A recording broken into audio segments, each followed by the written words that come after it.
long time with Sahar. So I'm done, alhamdulillah. It was very good, very productive. Alhamdulillah. So show Dizono. Yes, sir. I have and Elvira, Joelia. نعم يا أخي. I have talked to many Afghans, including our dear sister and brother Salah Ansari. He said it's better if you moderate the first part, and then you and beloved sister Alison do the rest of the part two, you know. And my thinking, you know, rather than, you know, my thinking is that I can be part of the moderation, you know, and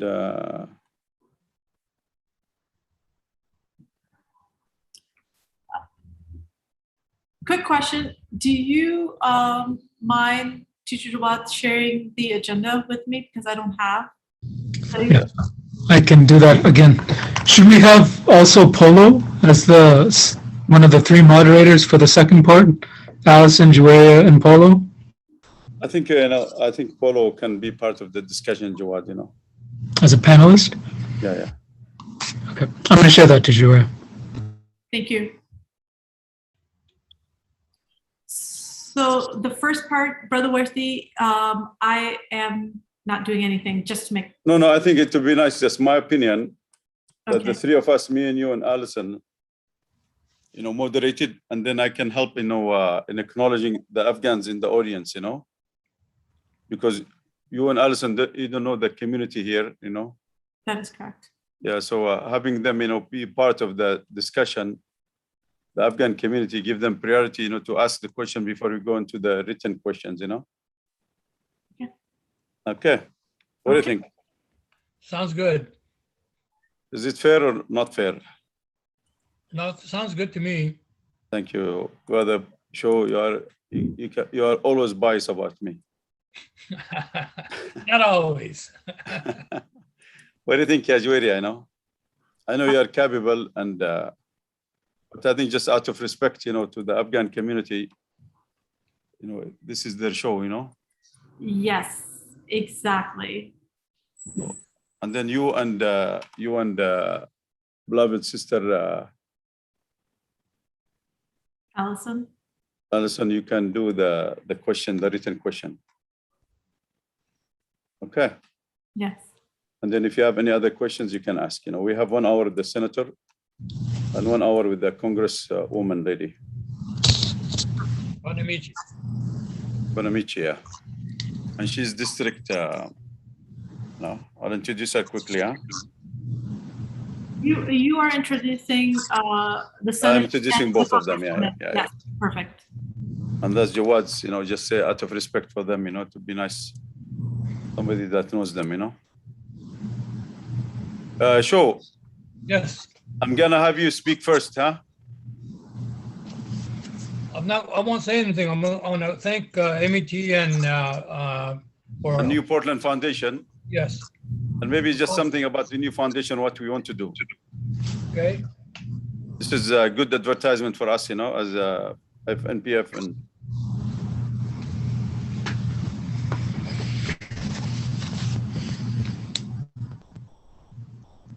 Who are the other co-sponsors? Red Cross. Red Cross. And then AMEN, American Muslim Empowerment Network. And Anila Afzali, she's the founder, huh? American Muslim Power Network? American Muslim Empowerment Network, yeah. Empowerment Network. And she's an Afghan American that born and raised here in, born in Afghanistan, but raised in Portland, Oregon. Great. Went to Portland Public School and then University of Oregon and then Harvard Law School. Right. She's one up in Seattle? Huh? She's up in Seattle or here? She's now in Seattle. She works in Seattle. Yeah. But her family is still born here. Oh, good. Her mom and dad, they still lives in Portland.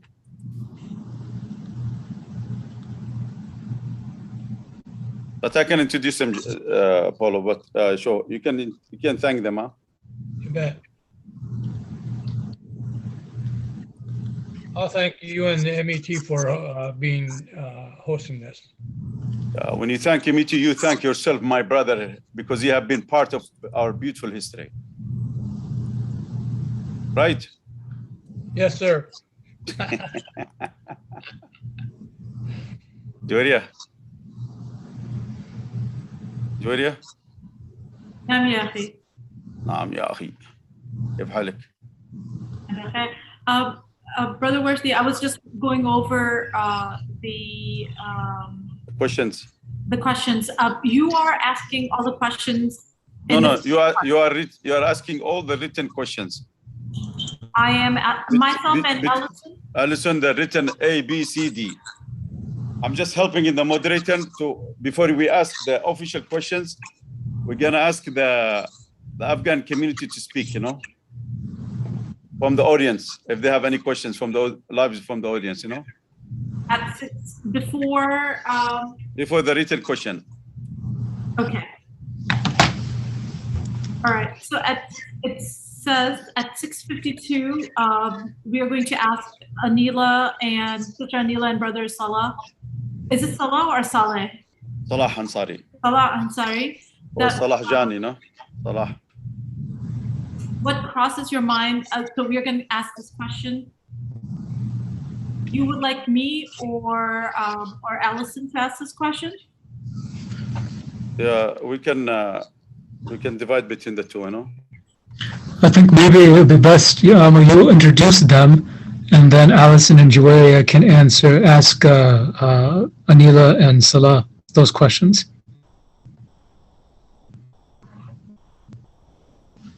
What do you think? What is it, Jawad, again? You introduce Anila and Salah, and then Allison and Juwaria can ask them that question. Inshallah, yeah. And the Kunch, Del Kunch will be speaking in part one. He's not part of this. Where do you want him to be? Are you gonna? He'll be after, and he'll be with the same with Anila and Salah. Okay. You can introduce him too? Yeah. Okay.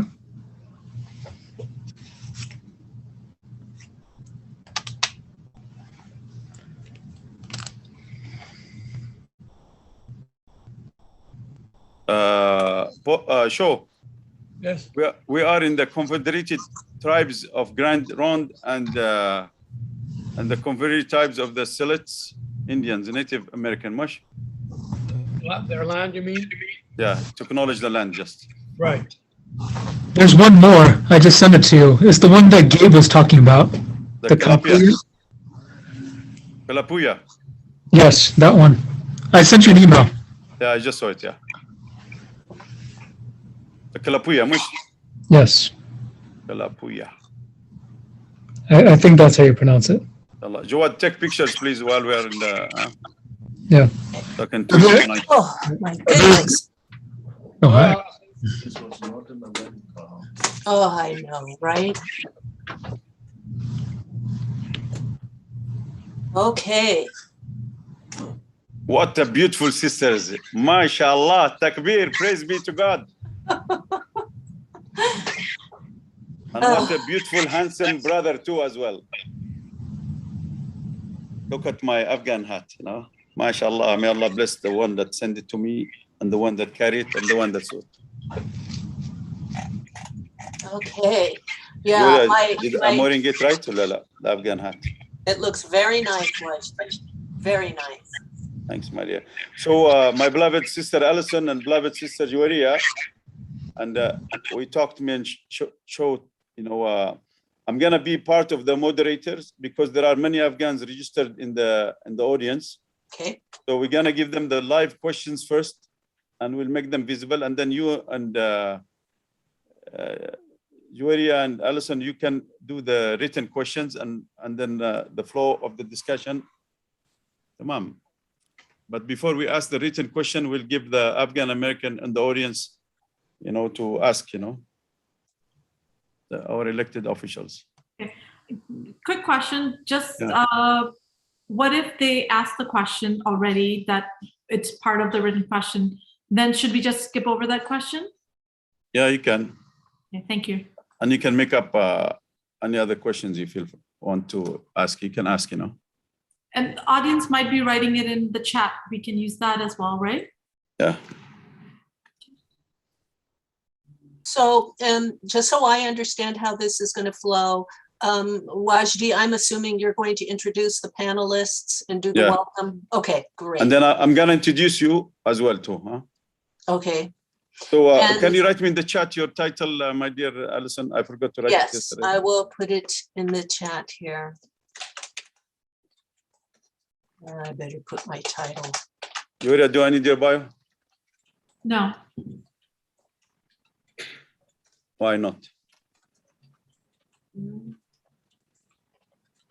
You know me, Yuri. And university. There you go. Thank you very much, my dear.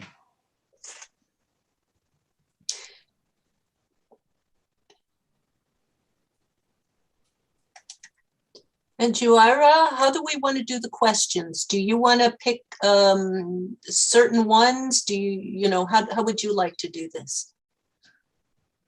I was thinking we could just go A for you, B for me. Okay, For you, D for that me. works for me. Because it does not create that, we won't forget. We'll just, whatever question you'll start off with, I'll follow up the next. Alhamdulillah. Okay, then just so we Okay. don't stumble over ourselves, I'll take Mohammed question Min. A and then you'll get B and then we'll And just. Andy, And one other thing, Allison, is that Joanna, she brought up a good point that with all the discussion that's going to go on, some of the questions may have already been answered or answered in part. So then we might be able to go to the chat and pick up a question or Okay, restructure the question. But, you guys are the brains here. You'll figure it out. I think it'll be okay. sounds good.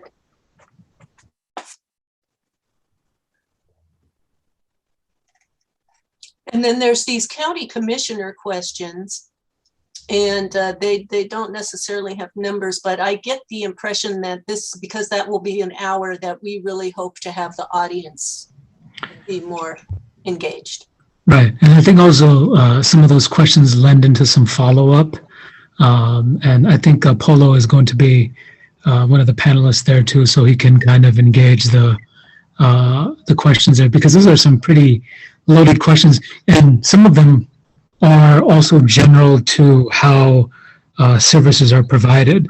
This is the case of an emergency and a new influx, but there can also be questions about what do you see the future for handling things such as this, or the questions are pretty broad in general as far as those things. And Alice and Joy, I'm sure, can handle that perfectly. You have way too much faith in me, Teacher Jawad. Me as well. I would have to agree.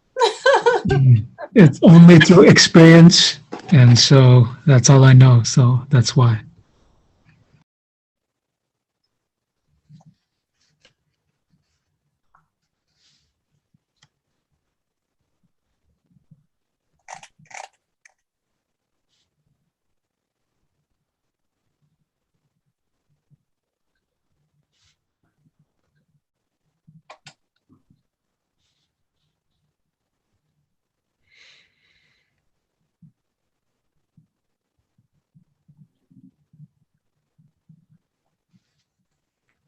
Joria and Alison, you will be in part 2. We have the Washington County and Multnomah County chairs.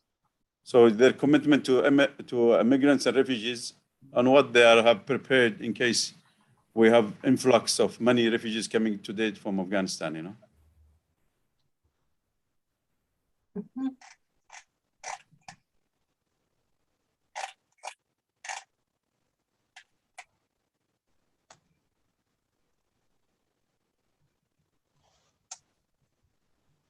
Joria, what are you thinking? Looking at the questions, Yafi. Okay.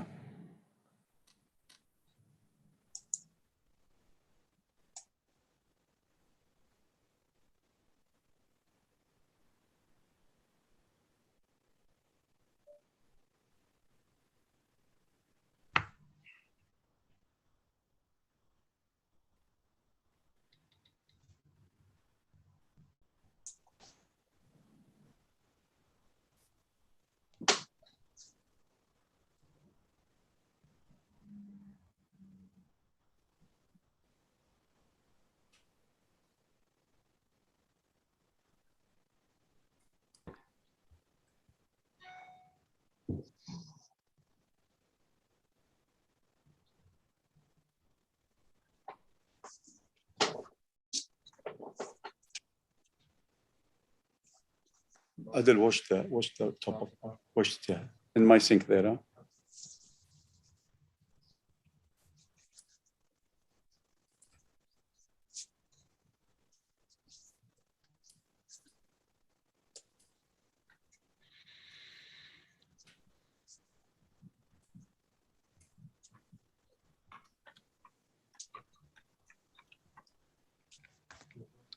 The first hour is only the Congresswoman Bonamici and Merkley, right? Just the two of them. Or is it show? First hour is only Congressman Bonamici and Senator Merkley. Yeah. And both of them have to leave by 7:30. Okay. And if we need him, he said he can stay. So thank you, Adil. And the Afghan leaders, Big Uncle Show. Huh? Pardon? Also the Afghan leaders with the... The Afghan leaders will continue with us, by the way, huh? To the second part.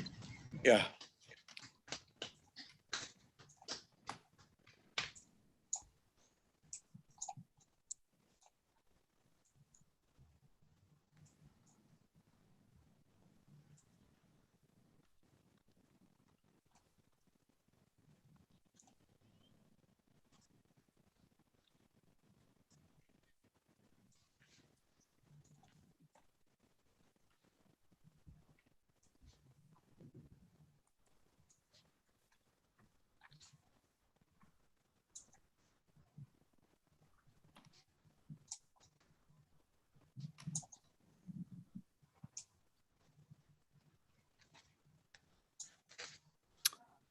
Assalamu alaikum, everybody.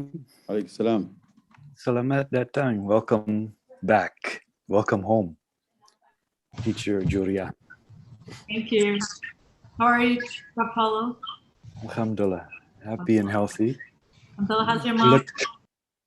How's your mother? Grumpy, but lovely. That's a blessing. I think when you're 90, you deserve to be as grumpy as you wish, because most women have not for all those years. I agree, Polo. Or is it that we perceive what grumpiness is? Possibly it's not. Thank you, Juwaria. Thank you, Juwaria, for saying that. This is We so are true. grumpy. We probably are grumpy instead. No, this is really true. You know, in the literature on trauma, on personal, familial, and communal trauma, they will call aunties like that communal regulators. We all rely on regulators to know what is the emotional context within which we want to operate. And we rely on people actually who've been around a long time to help fill in what that context is and regulate our feelings, our actions, and so on and so on. So she is a irreplaceable part of that regulatory system. Farida, Allison, it's true, right? That is indeed true. Yes, it is. Her mom is older than mine. Now, I take care of my mother too. She's 92 years old. Yeah, So 92. Yeah. Yeah. But you're right, Joira. It's a blessing to be able to do that. Yeah. Yes. Yes.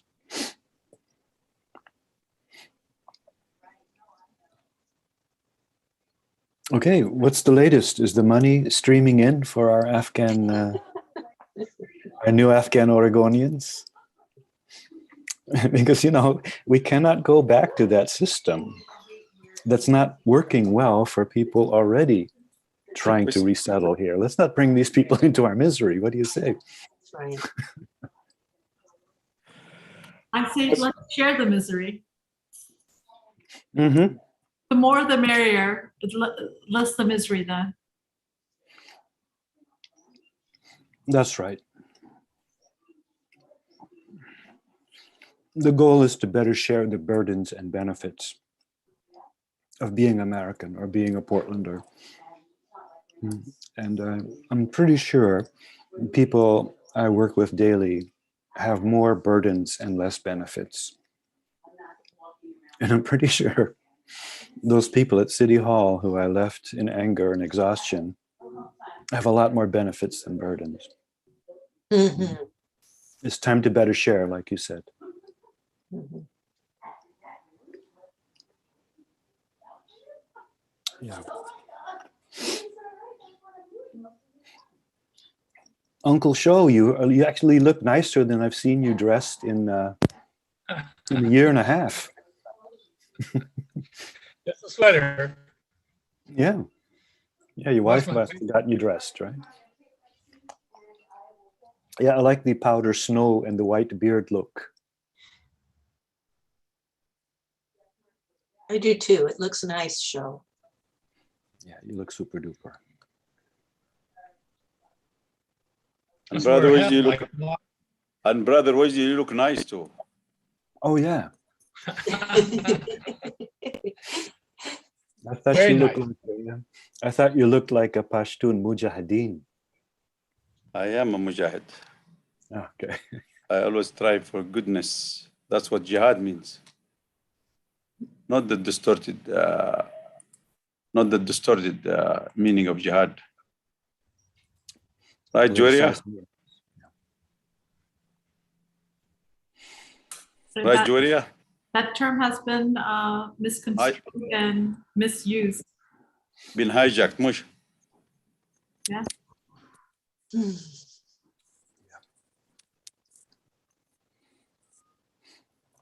So we're approaching 6:25. Well, Allison, we'll just follow your lead. I hope you know what you're doing. Well, we talked about it. I think Wajdi is actually going to get this started, and then Joera and myself will take turns at each of the questions. I'll start with A, and then we'll just alternate. And if there is a question that has already been discussed or asked, we will check the chat and see if there's anything from there that can be dropped in. So I think we're good. Of course we are, inshallah. Polo, you'll be after the speaking of Salah Jan and Anila, you and Mr. Kunch from Red Cross. You'll be coming after that, huh? Terrific. Thank you. And then you will continue, you and Anila and Salah, after with the county chairs, Got it. Okay. Jawad, you are paying attention for the senator and the Congress. Vera's going to start it, and then they'll come in. We can let them in right now, I think. You can let anybody. Yeah.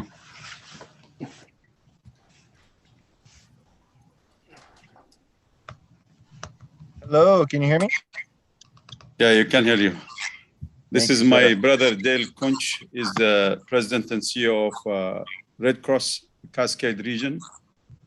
And this is my beloved sister, Save Afghanistan, my beautiful sister, the undefeated Harvard lawyer, Portland public school graduate, University of Oregon, the Duck, even though I'm a Beaver, but we'll support the Ducks today. Anila Afzali, she's the founder of AMEN, American Muslim Empowerment Network. Thank you, dear brother Wajdi, for your kind words always. Yeah, I'm glad to be here with everyone, And even though obviously it's a difficult time.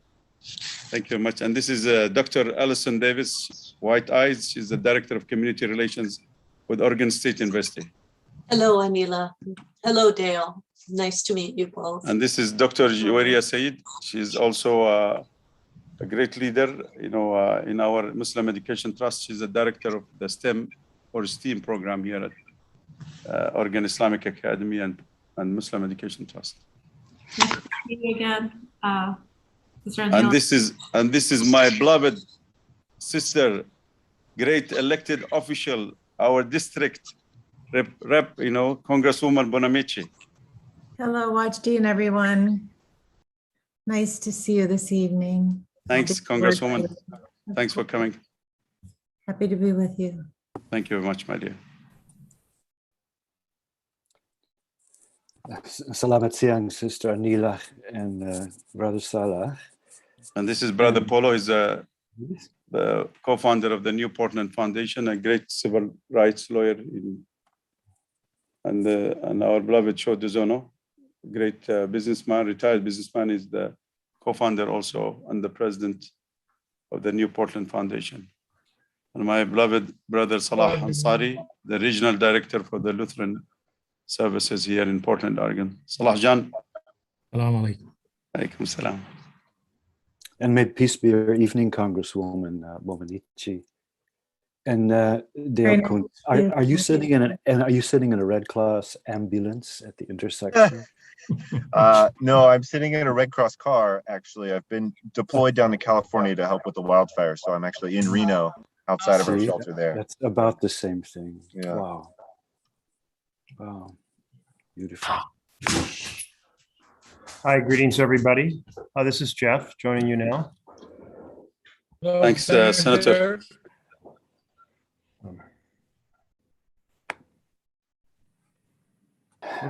And our great senator, our beloved brother, Senator Merkley, we really appreciate your time and your commitment and your love and respect to everybody. Well, it's good to Salamat Rumah Anda, Salamat Rumah Anda, Senator. I know you are coming on as Carly van de Grift, a good Dutch name. But may peace be your household. Are you in your wife's laptop? on my, oh, does it, oh. It has Carly's name, Jeff. You just need to change it. Yeah, there we go. Let's fix that. It looks like it has to be changed. I don't have the ability right now to do that because of the way things have been set. It has to be done by the team. Can you take care of that, please?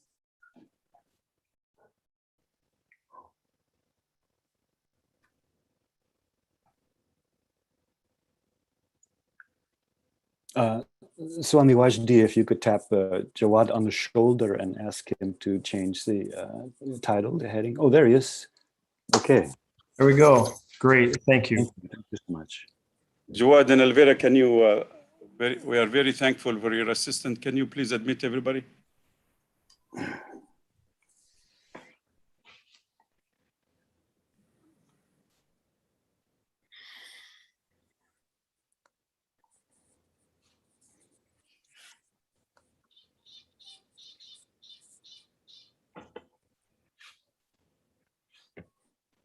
But they're coming very faster.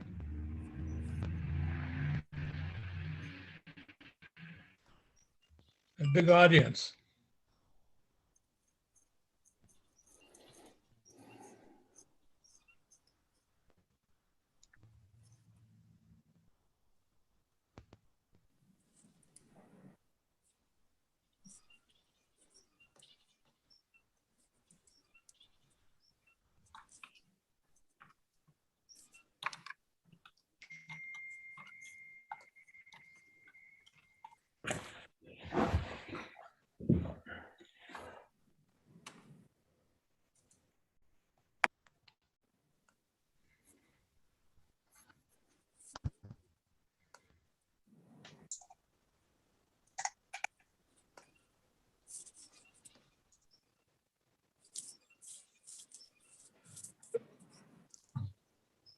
Assalamu alaikum, everybody, and peace be upon you. We are really blessed tonight to have our great Senator Jeff Merkley, and our great Congresswoman Bonamici.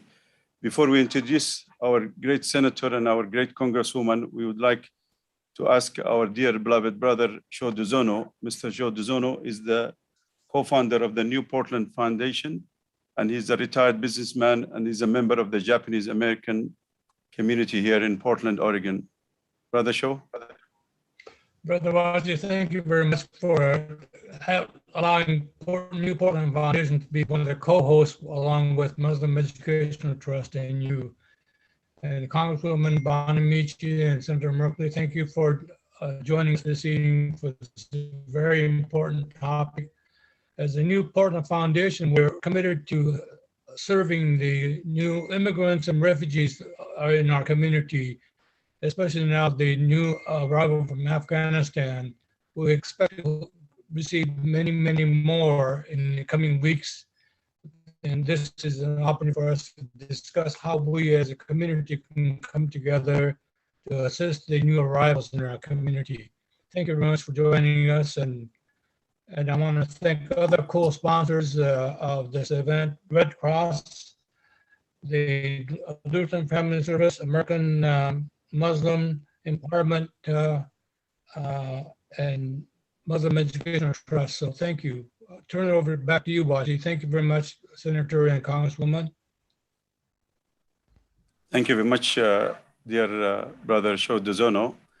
Before we start, I want to acknowledge that we are in the traditional territory of the Native American tribes of the Confederated Tribes of Grand Ronde and the Confederated Tribes of Siletz, and then the Confederated Tribes of the Kalupia. We are very thankful to our indigenous people for being a great host for all of us. We are very thankful to many sisters and brothers before us that had made this America, the United States of America, a beautiful country from within. Today, our topic is about Afghanistan. Afghanistan crisis, the responsible of many, many people in our nation towards the immigrant and refugees. Today, the challenge about Afghanistan are many. But before we go to the challenges of Afghanistan, we want to acknowledge Afghanistan, historical Afghanistan. It is historically blended country at the crossroads of many ethnic groups and cultures. One of the main contributors of the Silk Road trade. Afghanistan is diverse due to its history. This landlocked country has some beautiful cities full of historic monuments of cultural importance, from Jalalabad in the eastern part of Balkh to the birth city of Maulana Jalaluddin al-Balkhi, Balkh, also known as Rumi. In the northern part, here in Afghanistan are most beautiful cities, from Kandahar, that was founded by Alexander the Great, to Mazar Sharif, to Bamiyan, were located in the last city of the Buddha, and many other cities that we call today Afghanistan. They lived and coexist today. Today, my beloved sister and brothers, for me to marry an Afghan lady for 31 years, I have loved Afghanistan culture, Afghanistan music, Afghanistan food, Afghanistan people. But today, we are facing a major challenge as a nation, as the United States of America and its foreign policy. Many of us that grew up in Muslim societies, we call it a bitter harvest. A bitter harvest because it has been 40 years of our failure of a foreign policy. So what's now? The human tragedy unfolding in Afghanistan has left an entire generation of national security practitioners in Washington shocked, to say nothing of the Afghan population. They collectively failed. Many Afghans who risked their life to help our America war in Afghanistan. Efforts are in limbo. Will more Afghans flee the country? Our President Biden administration and the US allies, particularly in Europe, are likely to face a long-term refugee crisis from Afghanistan. Well bound, the 22,000 Afghan special immigrant visas applicants and their families who are trying to get to Kabul airport for evacuation flights, most of them on their own. There are already calls from advocacy groups to resettle more Afghans here in our beloved United States. Just 2,000 have been flown to the United States since July, according to Reuters. Today, we have a great senator, a great gentleman, a great beloved brother that I have known for 31 years. Senator Merkley is a well-respected man, one of 2 or 3 of my great mentors that have taught me the love of our nation, the love of our state, is Governor Atiyah, the late Governor Atiyah, a great man.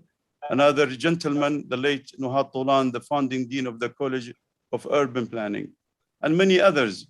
Today, Senator Merkley, you have the utmost love and respect from our beloved community, the Muslim community that are representing by 100,000 plus people in many cities of Oregon are listening to you and your commitment to advocacy, to support, to love, to heal and unify our nation, foreign policy, as well as our local. Another beautiful lady, another beautiful sister, our representative, Congresswoman Bonomichi, that represents our district with the Muslim Educational Trust. We're very thankful to both of you for your public service, to your public commitment. And we have also my dear beloved sister, grew up here in Portland, Oregon, in Portland Public Schools, Anila Afzali. Anila Afzali went to Portland Public School. She went also to University of Oregon, and then she went to Harvard Law School. And now she is the founding director or founding executive director of American Muslim Empowerment Network in Seattle. Another gentleman, another beautiful soul is my beloved brother Salah Ansari, the regional director of the Lutheran Community Services. Another wonderful man with us today is my beloved brother Dale Kunch. He is the regional president and CEO of the Red Cross Cascade. Another beautiful soul that I have known and being a great mentor for me is my beloved brother Polo Katlani, a great healer and unifier, a civil rights attorney, and the executive director of the newly founded New Portland Foundation. We are very thankful to each one of you. We are looking today to over 600 people listening to us in WhatsApp, in Instagram, and Facebook and Twitter. We are very thankful to each of the audiences.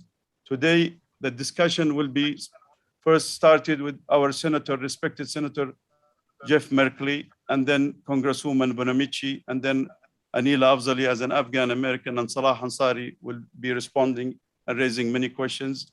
Next will be the audience of Afghan background will ask the senator and Congresswoman. This is part 1, and part 2 will have our chairs of Multnomah County and Washington County will be speaking to us. What are they prepared, when the Afghan refugees coming and their commitment to the immigrant and refugees. Thank you very much, Congresswoman Bonomichi. Thank you very much, Senator Merkley. In behalf of all of us, we are very appreciative. There are 5,000 Afghans today in Oregon and Southwest Washington. Senator Merkley will start with you.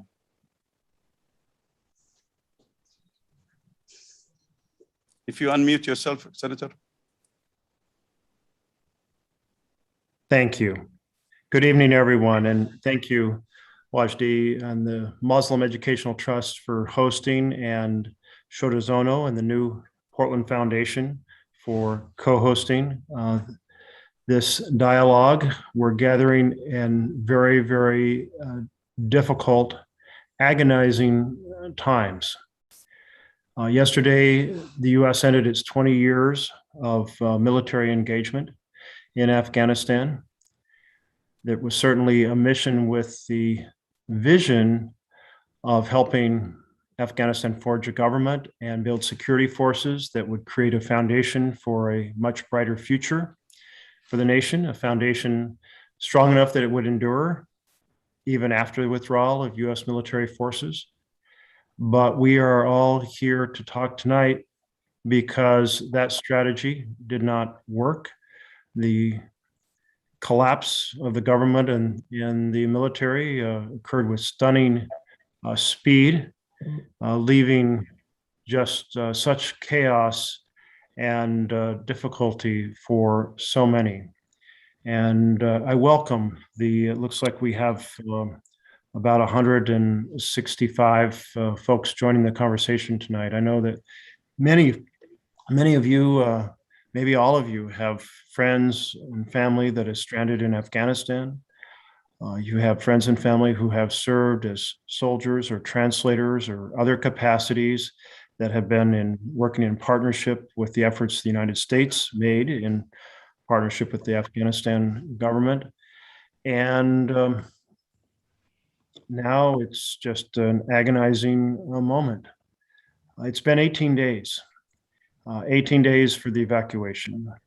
About 123,000 individuals have been evacuated by the United States, by our allies, and by individual groups that were flying in charters. And of that group, about 6,000 are Americans and over 100,000 are Afghan nationals. We know that many more who are at great risk are left behind. And that is a mission I'll speak to more in a moment. For those who have been flown into the United States, the refugees will be housed on military bases across the country. And those bases right now are in Fort Lee, Virginia, and Fort Bliss, Texas, and Fort McCoy, Wisconsin. There'll also be a group at a joint base. It's called McGuire-Dix Lakehurst in New Jersey. And then we anticipate that there will also be refugees housed at the Marine Corps base in Quantico and at Fort Pickett, both of which are in Virginia.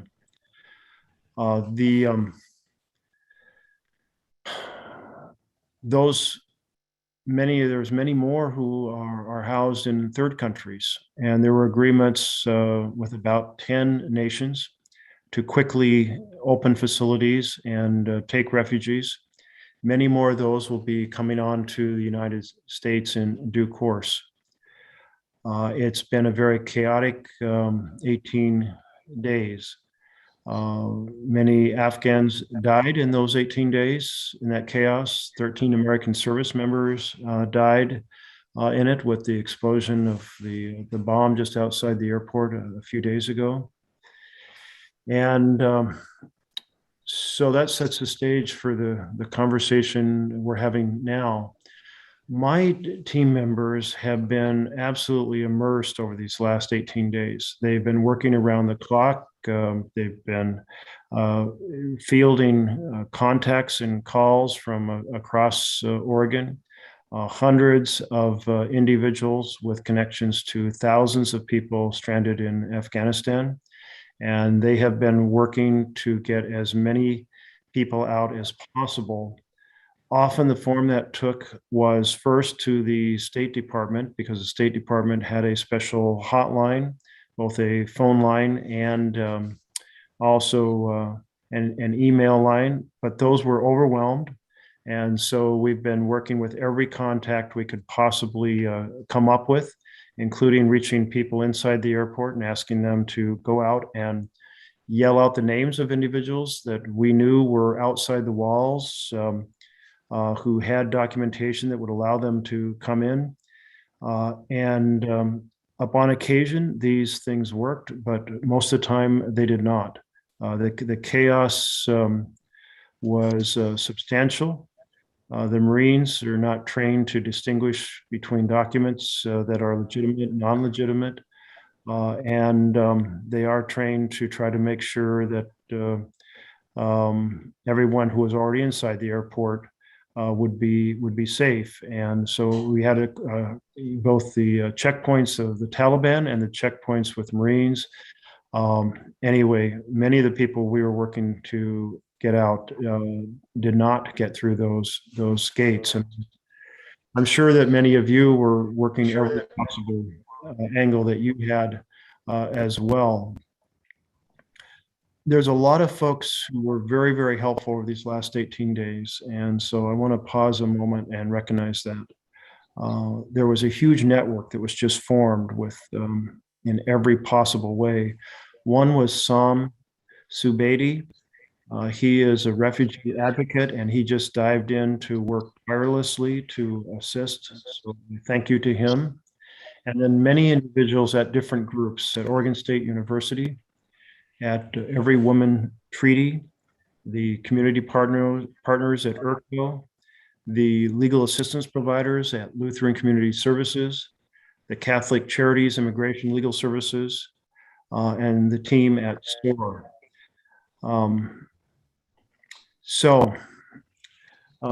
Now we have to do everything we can to continue to be of assistance. One of the goals is to continue to help people, facilitate people getting out of the country. We're pushing for the administration to work very closely with international non-governmental organizations, NGOs, to facilitate the ability of them to continue to fly into the airport, to enable people to get through the Taliban checkpoints to be exported out of the country. It is really way too soon to say how successful this will be, whether the Taliban will work in cooperation. They have pledged at various points significant cooperation, but as we know that there have been already many horrific acts that have occurred despite some of the more diplomatic statements of Taliban leadership. But so that effort will continue to be an international effort, and the Biden administration, certainly all of us, will be pushing them to be helpful in every possible way. A second is to provide aid inside Afghanistan. The supply lines are completely disrupted. There's already extensive shortages of food. So many are at risk of hunger or starvation. And the challenge on aid to Afghanistan directly is that the Taliban are a specially designated global terrorist group. And in that situation, aid is not allowed. So I am leading a letter along with Congresswoman Sarah Jacobs to President Biden. It's circulating among the senators and House members right now to say that the special license must be issued to allow humanitarian aid to flow quickly and abundantly into Afghanistan to assist the population there with the crisis. Just starting with food and medicine that is in existence. So the model for that will be the license that was issued for assistance into Yemen. Here in the US, my team and I are going to push for rapid review and vetting and release of individuals to leave the military bases and take up life around the country. We really are uncertain how many thousands of Afghan nationals will come to the US. If I was guessing, I think the number will reach perhaps 50,000 in this coming year, something on that order, I anticipate. If 1% were to come to Oregon, we would have 500 or more refugees here that we would want to do everything we can to assist them to start a new life, to get their feet on the ground. So these multiple levels of effort will continue, trying to move more high-risk individuals out of Afghanistan, trying to use what leverage we have, which may be somewhat limited with the Taliban, to enable that to happen, working with the international groups to run flights in and out of the airport, helping all those who have made it to the US and will make it to the US from the third countries to get their feet on the ground here in the United States.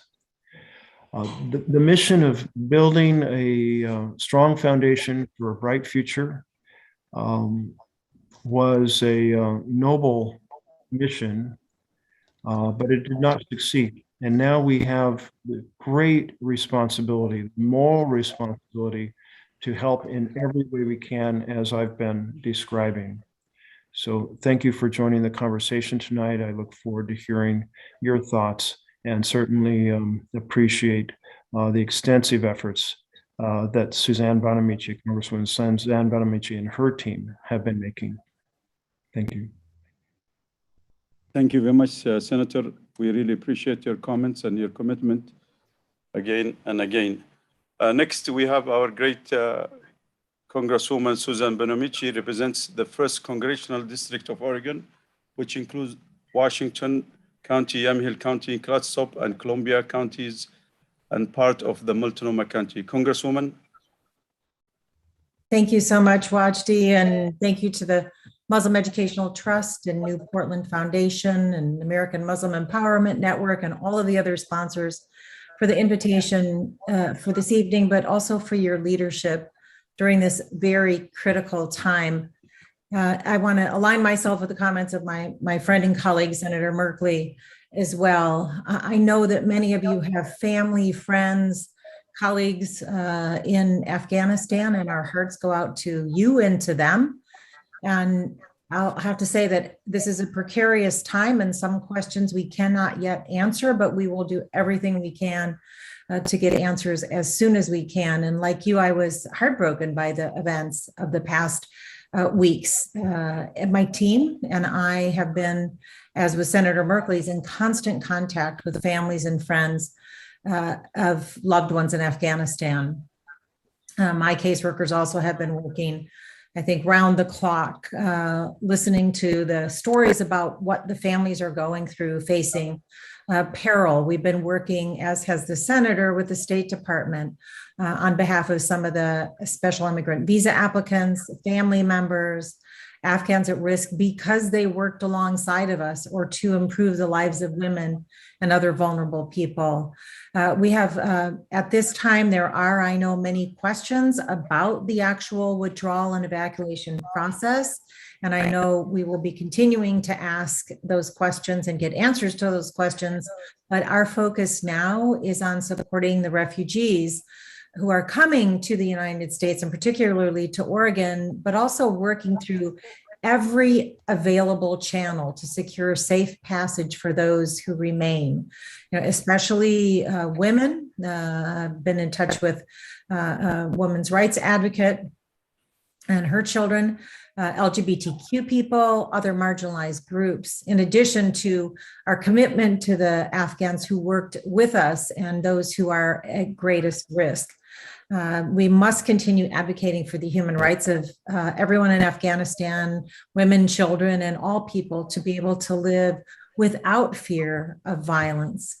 With regard to the refugees coming to the United States, we have a moral responsibility to provide the aid and protection to our refugees who are coming here to the United States. And I'm forever grateful to the service members who worked at great risk to evacuate more than 120,000 people from Afghanistan. And we truly honor the sacrifice of the 13 service members who lost their lives, but also acknowledge the hundreds of people in Afghanistan who were killed or injured over the last, especially in the bombing last week, but over this difficult time.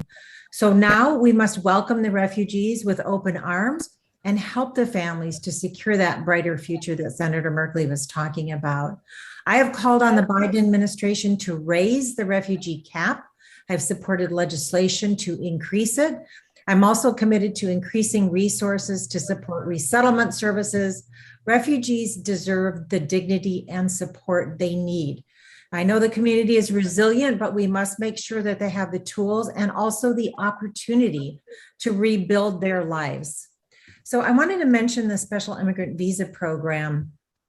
We know this well-intentioned program has truly not lived up to the intentions of Congress. We in Congress truly intended these visas to be lifelines for those in Afghanistan who risked their lives to help us. I know that the program suffered under the Trump administration with their xenophobic immigration policy. They were not processing these applications. And since 2014, only half of the SIV visas, the special immigrant visas allocated, were actually issued. Also, under the previous administration, the special immigrant visa processing dropped drastically, as I mentioned. They also failed to provide the resources to address the additional workload, knowing that the consequences would be delays and grave risk for our allies in Afghanistan. So now, looking forward, I supported the Allies Act, which recently passed the House just in the last week to increase the special immigrant visas for our Afghan partners, and also importantly to streamline that process. So now we are seeing estimates that there are about 18,000 special immigrant visas in processing, and Congress is working to provide solutions and resources to expedite that process. And I'm hopeful that this administration is committed to fulfilling the promises that we made to our allies and really make that program work as it was intended. Now, it's imperative that we learn this lesson, that the United States must do everything possible to avoid again becoming involved in a long protracted war. This past year has also taught us that challenging times can unite us. During the last several weeks, many Oregonians have reached out to me and to my office to ask, how can they help? How can they help refugees? What can they do to be supportive? That gives me hope. And together we can work to create a more equitable and more inclusive future. I know the challenges are sometimes feel insurmountable, and it is a challenging time, but I do look forward to working with all of you to support the refugees who are embarking on a daunting journey to restart their life here, and also working with you to make sure that we are doing everything we can to get everyone who wants and needs to get out of Afghanistan a safe path. So thank you for your work, and I look forward to the continued conversation and work together. Thank you very much, Congresswoman Bonamici, and thank you again, Senator Merkley. We have two of our great panelists here that are Afghan American. We'll start with Anila Afzali. She's an attorney and civil rights advocate, with AMIN, American Muslim Empowerment Network, and then Mr. Salah Ansari with Lutheran Services. Anila Jan. Yes, hello, everybody, and thank you, Senator and Congresswoman. It's great to hear both of you talk about our commitment and the need for us to fulfill our moral obligation, which unfortunately really is something that we've abdicated in Afghanistan. As an Afghan American with family in Kabul, extended family who are trying to evacuate, it has been absolutely heartbreaking, devastating, and traumatic in terms of what has happened here. Obviously, the people of Afghanistan have suffered and endured so much, 40 years of warfare, and in the past 20 years of the war in Afghanistan, led by the US and NATO allies, it has had devastating consequences on the people of Afghanistan. About at least 240,000 Afghans who have been directly killed, and many Afghans, as you both recognized, have risked their lives, their well-being, their safety of their family and loved ones in order to support US forces and NATO allies in the mission in Afghanistan. And we made so many promises to them, promises that have really been abandoned with our betrayal of the Afghan people once again, with the withdrawal from Afghanistan in the way that it was done. I don't think many people, I certainly don't dispute the fact of withdrawal was necessary. We need an end to the war in Afghanistan that has been going on for 20 years, and we need to stop supporting the military-industrial complex where defense contractors have been the actual beneficiaries of the war in Afghanistan, not the people of Afghanistan. We've seen the stocks of defense contractors rise significantly, so it was very successful from their perspective, but the people who have paid the most have been the people of Afghanistan.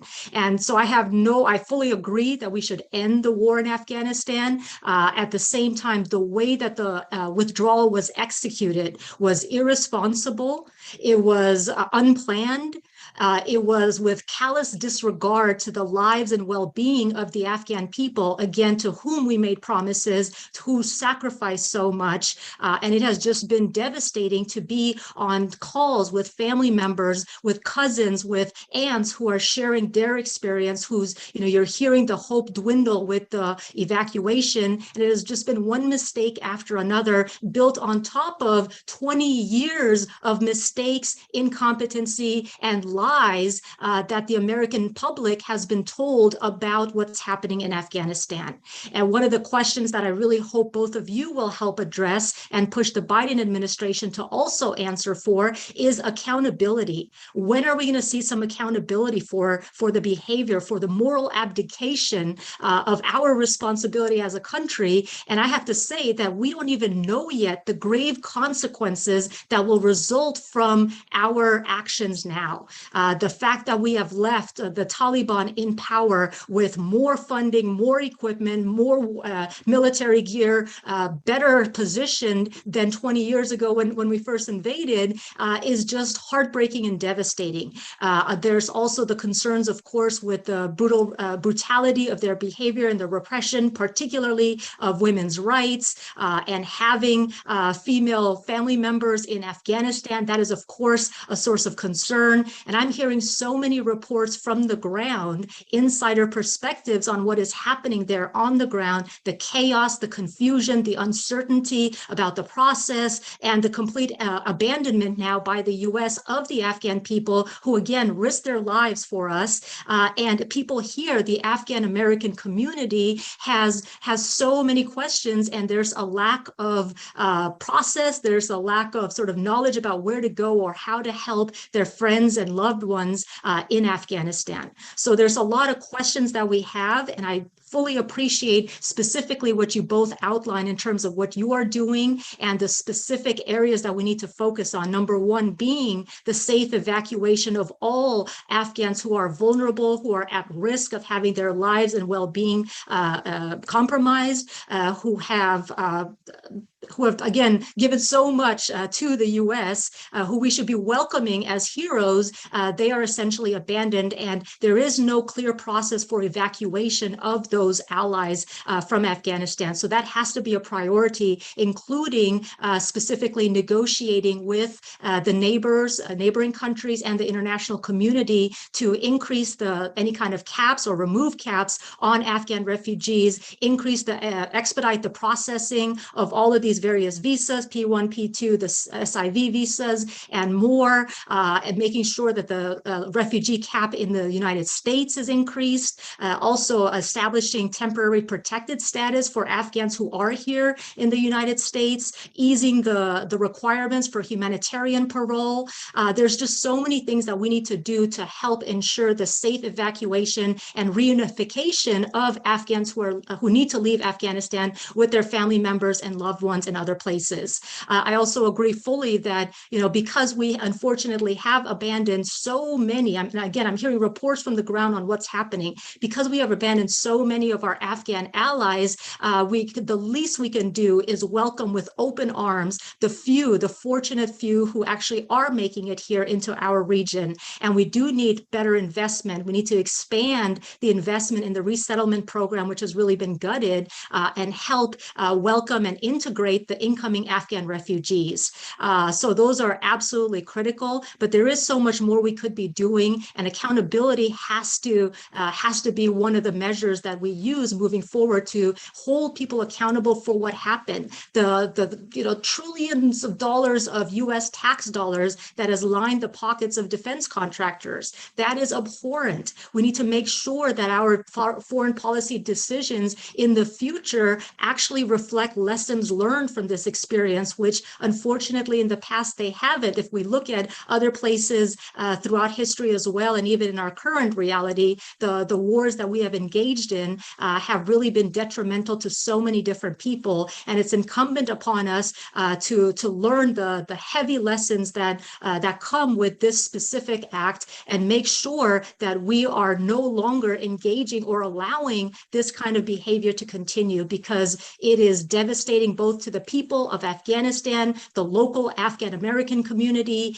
in the United States and elsewhere around the world, and also the American people who have really been, again, we've only seen a tiny fraction of the atrocities that have happened over the last 20 years. And I think slowly with time, we're going to hear more and more about what has happened and what continues to happen. And I really hope that both of you, given what you have already said, said. I really appreciated the words you expressed. I hope you will follow that up with real leadership and be champions for this cause, because this is heartbreaking. It's devastating. It has been a traumatic time for me personally, for so many. Pretty much every Afghan American I know has family or loved ones who are directly impacted, and it has just been heartbreaking. Again, we're starting to see the Biden administration and many others hail this as a success when it is far from that. It has been a colossal failure, and we really need to be honest about that, both the way the withdrawal was executed and also the 20 years preceding that. Thank you, Anila Jan, and may Allah bless you for your beautiful location and support. Senator Merkley. Yes. So, Anila, thank you. You touched on many things, but as I was noting your emphasis on assisting those who are vulnerable because of the roles of their involvement in humanitarian affairs, women's rights, expediting processing. Now, one of the things that happened that is an example of something that was not done right was that if the promise was made with the SIVs, that if you worked for the U.S. Armed Forces for 2 years and or worked for the U.S. government, that you would be eligible after those 2 years for this special immigrant visa. People applied, and then their application, which was supposed to take no more than 9 months, did not get processed year after year after year after year. And even up to these final months, then many people were in that situation of not having, the United States had not honored the commitment that we had made that if you take this position, you and your families will be eligible and will receive this SIV. Had all that been in place, it would have facilitated so many who are now trapped behind. And so many of the calls that we were getting on my team were with families that had been promised SIVs and had not gotten them, and their applications were still pending. And for years, we've been contacting State Department saying, because this isn't just the last 18 days, but people have been coming to us over, just continuously over the last many years saying, hey, can you help facilitate? And we would contact State Department and say, help this person get actually to the completion point. You mentioned temporary protective status. That's extremely important right now. It's completely appropriate. There's no way that people who are here on business visas, student visas, tourist visas, who are at risk should be in a situation of having to return. And I just want to echo the noting that the humanitarian, you mentioned some things like the P2 visa, which the P2 existed before, but it hadn't been applied to Afghanistan. So as of August 2nd, it applies to Afghanistan. The honorary, the humanitarian parole is a mechanism through which we may be able to bring folks to the United States who are in these third countries, these intermediary countries. I've been asked, can members of Congress sponsor humanitarian parole? And the answer is no. It has to be family members to sponsor them. But we're happy to provide details to anyone who would like more information on the humanitarian parole. There is a fee, but the fee can be waived. So don't let that be a barrier. So, and more broadly, you mentioned increasing our investment in resettlement program. Absolutely. We've gone through years through which has been massively underfunded, and the benefits, we need to look really closely at the benefits being extended beyond the refugee category to people on SIVs, on P2s, on humanitarian paroles. So much work to be done in all of those areas. Thank you very much, Senator. Congresswoman, would you like to say something? Or well, Anila, thank you so much for your comments. I've been sort of following along with the comments that people are putting in the chat about their family members. And just want everyone to know we're going to do everything we can. I can't imagine what you're going through, and I appreciate that you're sharing this time with us and sharing your personal stories, and we're thinking about your family. And as Senator Merkley said, we're going to do all that we can through our constituent caseworkers and working with the State Department. I do know that I was hearing about, some of the SIV cases taking years, and that's completely inexcusable. Now, looking at where we are right now, we have to continue to ask questions. I know there's another briefing coming up for us tomorrow. We'll continue to get answers from the administration, and I'd be interested in hearing from some of you. I know that we've heard from the administration and many people that they were surprised at how rapidly President Ghani left and the government collapsed. You have people there, you have friends there, family there. I'd be interested in knowing whether that surprised all of you as much as it surprised people who are saying that we expected months, at least months, when it turned out to be days. So I'd be interested in that as we continue to ask the questions about why things are happening. I agree absolutely with what you said, that the war must end. But again, there are a lot of questions about why the exit happened the way it did. We'll continue to press the administration on that. And in the meantime, do all that we can, given where we are right now, to get your family and friends to safety. If, for example, you've already contacted my office or Senator Merkley's office, feel free to ask for a follow-up. If you have not contacted our offices, please let us know. If you're not a constituent, and you're all Senator Merkley's constituents if you're in Oregon, but if you're in another one of the House districts, we can work with our colleagues in the House as well to make sure that we get as many people as possible working on these cases through the State Department now. And of course, they no longer have an embassy there. They're working out of Doha. So, well, again, we want to do everything we can. Thank you for your passion and compelling message about the need to save these lives and to really bring people here for a better future. Thank you very much, Congresswoman. We have next my dear beloved brother Salah Ansari Jan. He's the regional director for the Lutheran Family Services. Salah Jan, you want to reflect as an Afghan American and what the Lutheran Families Services are doing? Brother Wajdi, appreciate you bringing us together tonight. And of course, Senator Merkley and also Congresswoman Bonamici.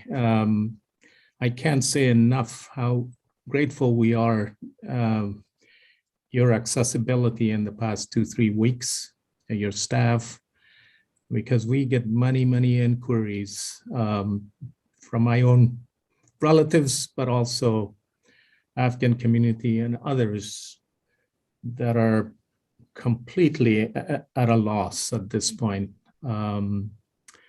Obviously, it is stunning and upsetting to say the least, after 20 years of US involvement, how it all ended.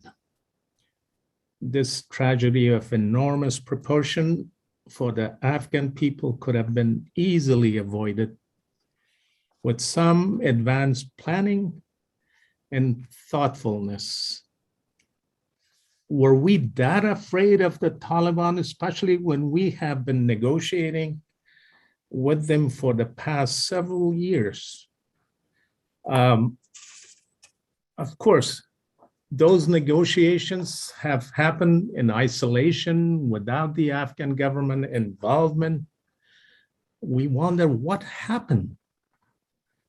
This was a costly political decision for Biden administration, but a costly human cost for the Afghan people.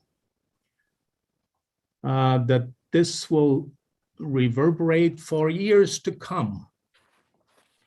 We, the Afghan American in Oregon, and of course, Sister Anila shared that we all share the same sentiments in terms of our anger, in terms of it's incredibly upsetting what happened. We are totally stunned. And also we are under no illusion that sooner or later the US involvement in Afghanistan would have come to an end, but not like this. Several weeks ago, on July 1st, I was in Washington, D.C. And here are some of the remarks that I made. I'm not going to mention all of them, but I do want to say, as long as I have been with refugee resettlement in my own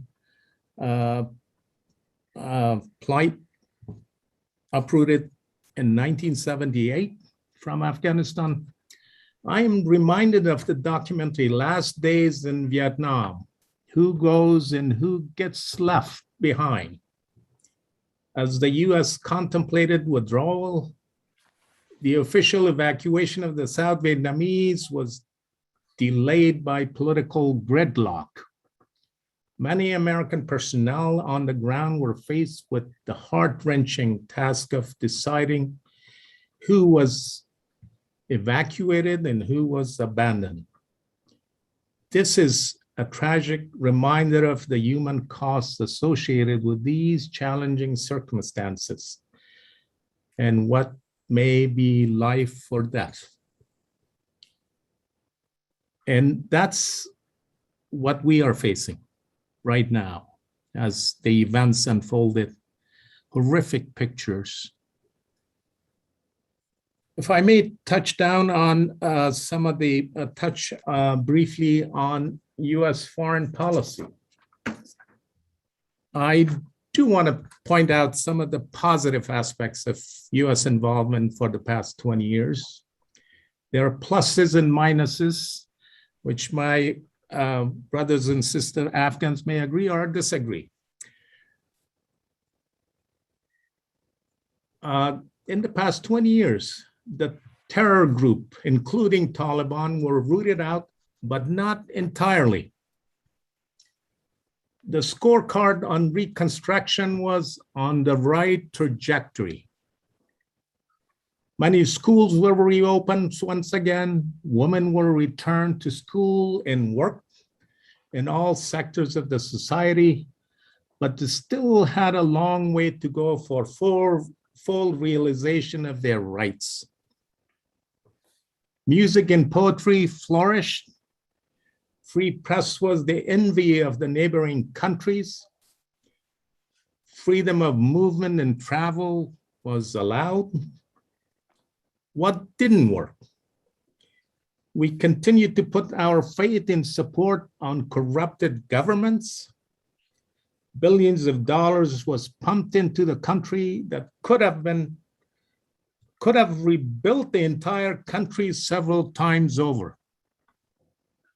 In 2002, when we went after Taliban and other terror networks, we immediately diverted the attention and went after Saddam Hussein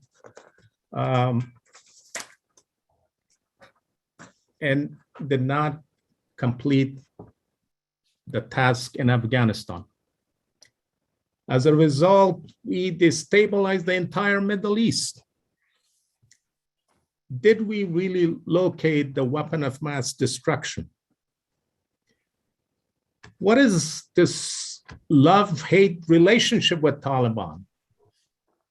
The US that started with Reagan during the Cold War, when bin Laden was used primarily as a fundraiser and recruiter who publicized the jihad and helped transport Arab and other nationals to volunteers to fight the Russians.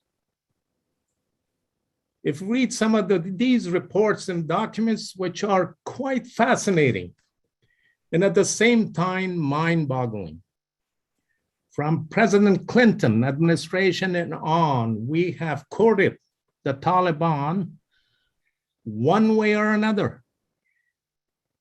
Appetite for energy, demand from Central Asia and Unicol is well documented. Has Taliban given their commitment for a safe passage and revival of the pipeline through Afghanistan and then to Pakistan, to Indian Ocean? God knows. These are the kind of things we'll perhaps come to light at some point. But the point that I'm trying to make, obviously, is accountability is non-present. Questions are not answered. And these are the kind of things that, unfortunately, years past, the truth will come out. But in the process, innocent people of Afghanistan have suffered for so long. More than 40 years, we have been, one way or another, been played in many different ways by foreign interference in Afghanistan. The casualties are such beyond imagination. Coming back to, as representative of Lutheran Community Services Refugee Program, as we have resettled over 45,000 refugees from around the world, we have done this work in partnership with many of our Lutheran Church brothers and sisters, as well as many other individuals and communities that have worked with us. But you pointed out, Senator Merkley, but also my sister Anila, in terms of the infrastructure and the capacity of these programs have been gutted for the past 5 years or so. And rebuilding that requires resources. One of the things that I'm incredibly concerned is this humanitarian police, while expedites the admission of refugees, but also these individuals will be denied TANF services, refugee cash assistance if they are singles and childless couple. But then we also bring refugees that may be flown out of their country of origin. So you wonder, what is the definition of refugee? As long as I have worked with the program, definition of refugee is such that you're fleeing persecution. You're fleeing for your lives. And this is what the Afghan have been faced with. And I'm hoping that while they are admitted as humanitarian police, but you can't treat two different groups of people. One come to our door with refugee or SIV status, which there are benefits beyond the 3 months of Department of State funding. And then how do we, given the COVID-19, my colleague resettlement agency, we are asking these questions. How could it be that these individuals will be denied any assistance, any federally funded program, which TANF is obviously a part of that, not entirely, but also cash and medical that are sorely needed for these individuals to sustain themselves until they get a job. And that safety net is not there for them.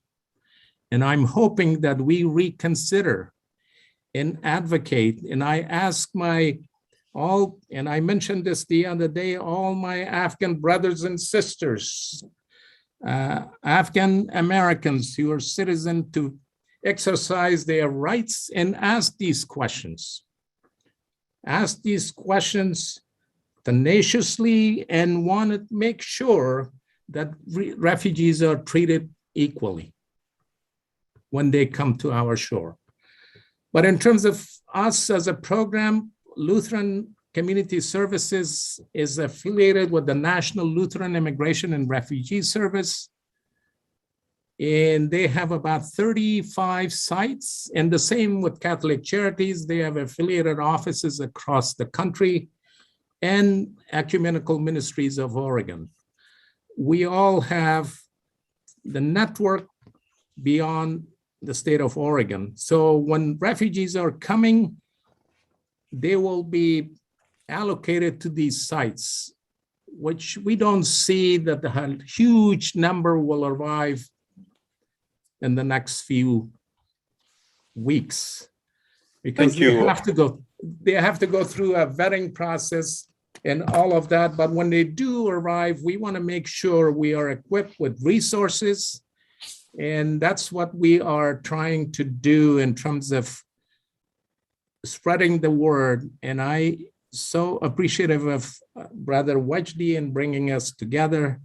And please help these agencies that are currently desperate for resources and getting some of these folks, deserving folks that are coming after such a traumatic experience that have befallen on them in the past few weeks. So thank you so much for your participation and being with us. Sorry if I went way beyond my time. Thank you very much, Salah Jan.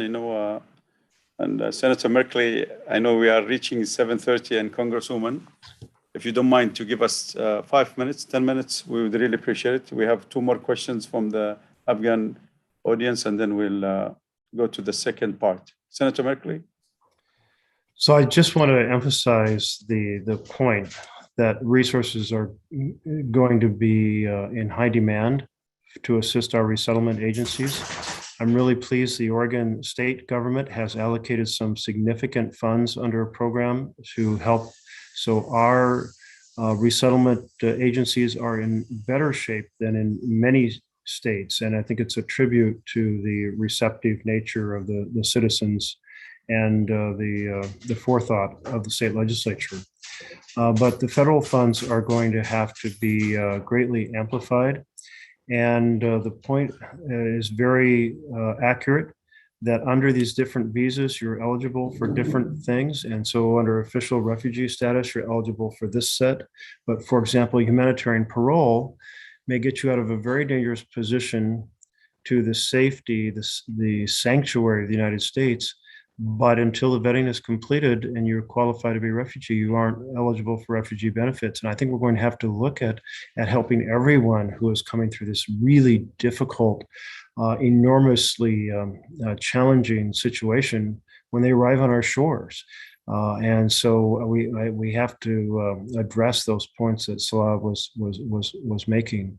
I don't think we can understate kind of the challenges for families who have gone through the trauma of war, the trauma and drama of if they were able to get to the airport and escape, the uncertainty of their future, being detained in a third country, the different culture in the United States, the different language in the United States, all those challenges. So we're really going to have a huge federal commitment to improve the resources and the benefits for the different categories. We will all benefit by helping people get on their feet as quickly as possible. So thank you for those points, and thank you to Lutheran Community Services for the role they have played so often for so long in assisting along with the other immigrant assistance organizations operating here in our state. I just want to add that I agree with Senator Merkley. And for those who are coming here to the United States, they have the same needs.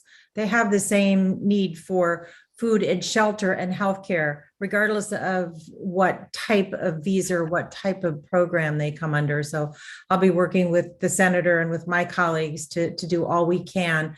And I also I saw a question about our efforts going to continue. It is my understanding from what we have heard from the State Department that yes, absolutely efforts will continue to get people out of Afghanistan. We don't know yet what that's going to look like. And I know we'll be in touch with the community moving forward, particularly those who have friends and family there. But yes, we know that the efforts will continue, but through the State Department, not through the military. So we'll be learning all about what that involves and what the details are going forward. And I know we'll be in touch with you because I hear you. I hear your concern and your passion, as I know the senator does, and we want to do everything we can to get people here safely. Thank you very much, Congresswoman and Senator Merkley. We have reached 931 in all the social media platforms. This topic, it looks like, is very important for many Afghan Americans from all over the nation, from San Diego to New York, Chicago, Kansas City, and Seattle, and Dallas, Texas. So we are unified today with this cause, and we hope to continue this healing and unifying. There is a question, Senator Merkley and Congresswoman, from a beloved sister, Sally Lee. How much the state has committed for funding this important relief? Are you aware of how much figures? I am not aware of the exact number, no. No problem. I don't know either, but we can certainly find out for you. No problem. I just want to thank Senator Merkley, your staff, Carly, to Carrie, to Jessica, and Congresswoman, our beloved Joyce, all this beloved stuff, they are great, Make sure that you raise their salaries more and more, please. I just want to thank each one of them. We have Rashad Kazemi, an Afghan American from Washington County, and a businessman, a young businessman, a great supporter to many social causes in our beautiful Portland, beautiful Oregon. Rashad, go ahead and ask your question, please. Sure. Thank you, Brother Wajdi, and thank you, Senator and Congresswoman. First off, before I ask my question, I want to just reiterate what Sister Anila and Brother Salah said. I think they speak for the vast majority of us Afghan Americans, and you'll find that we're all in agreement with a lot of the frustrations about how what has taken place over the last couple of weeks. What I want to focus on is, as we move past the events of the last few weeks and we focus on receiving the refugees here on shore, there's a lot of concerns about the integration to our healthcare systems and housing. Those two seem to be the biggest challenges that refugees face from what my conversations have been with a lot of the folks who are involved with that. My interest is really around the affordable housing and how we can help them in that area. I'm not sure if you guys are familiar, but a lot of the resettlement of recent refugees has led them to be resettled in rural towns really far away from areas such as Portland, specifically Ontario, Oregon, close to the Idaho border. The challenges that we have with the refugee community is obviously lack of economic opportunities in those small rural towns, lack of congregation, and community establishments such as MET, and want to see if there's something that could be done to increase the amount of affordable housing in the Portland metro area.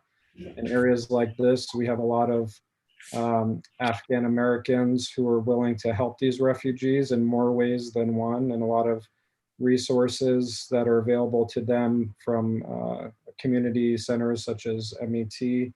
But the challenge is that we're facing a housing crisis and unaffordable rent for them. So I just wanted to ask if there was anything that was in the works for making that a little bit more possible for the folks to live in the metro areas.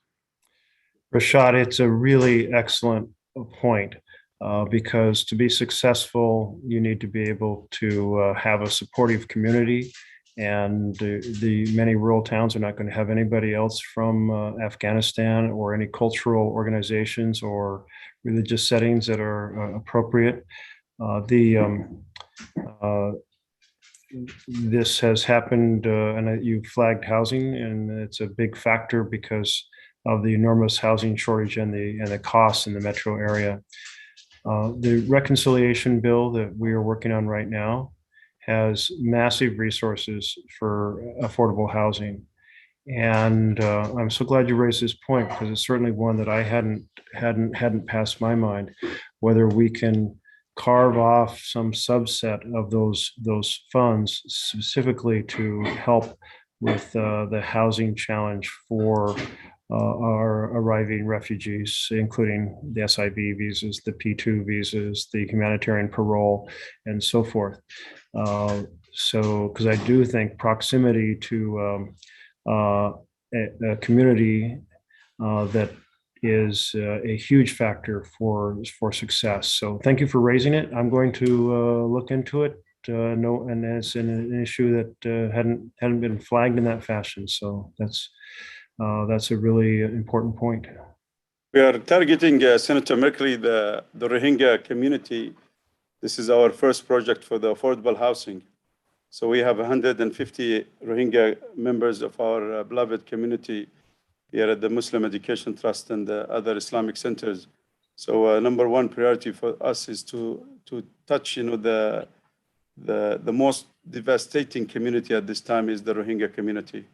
And we have a community that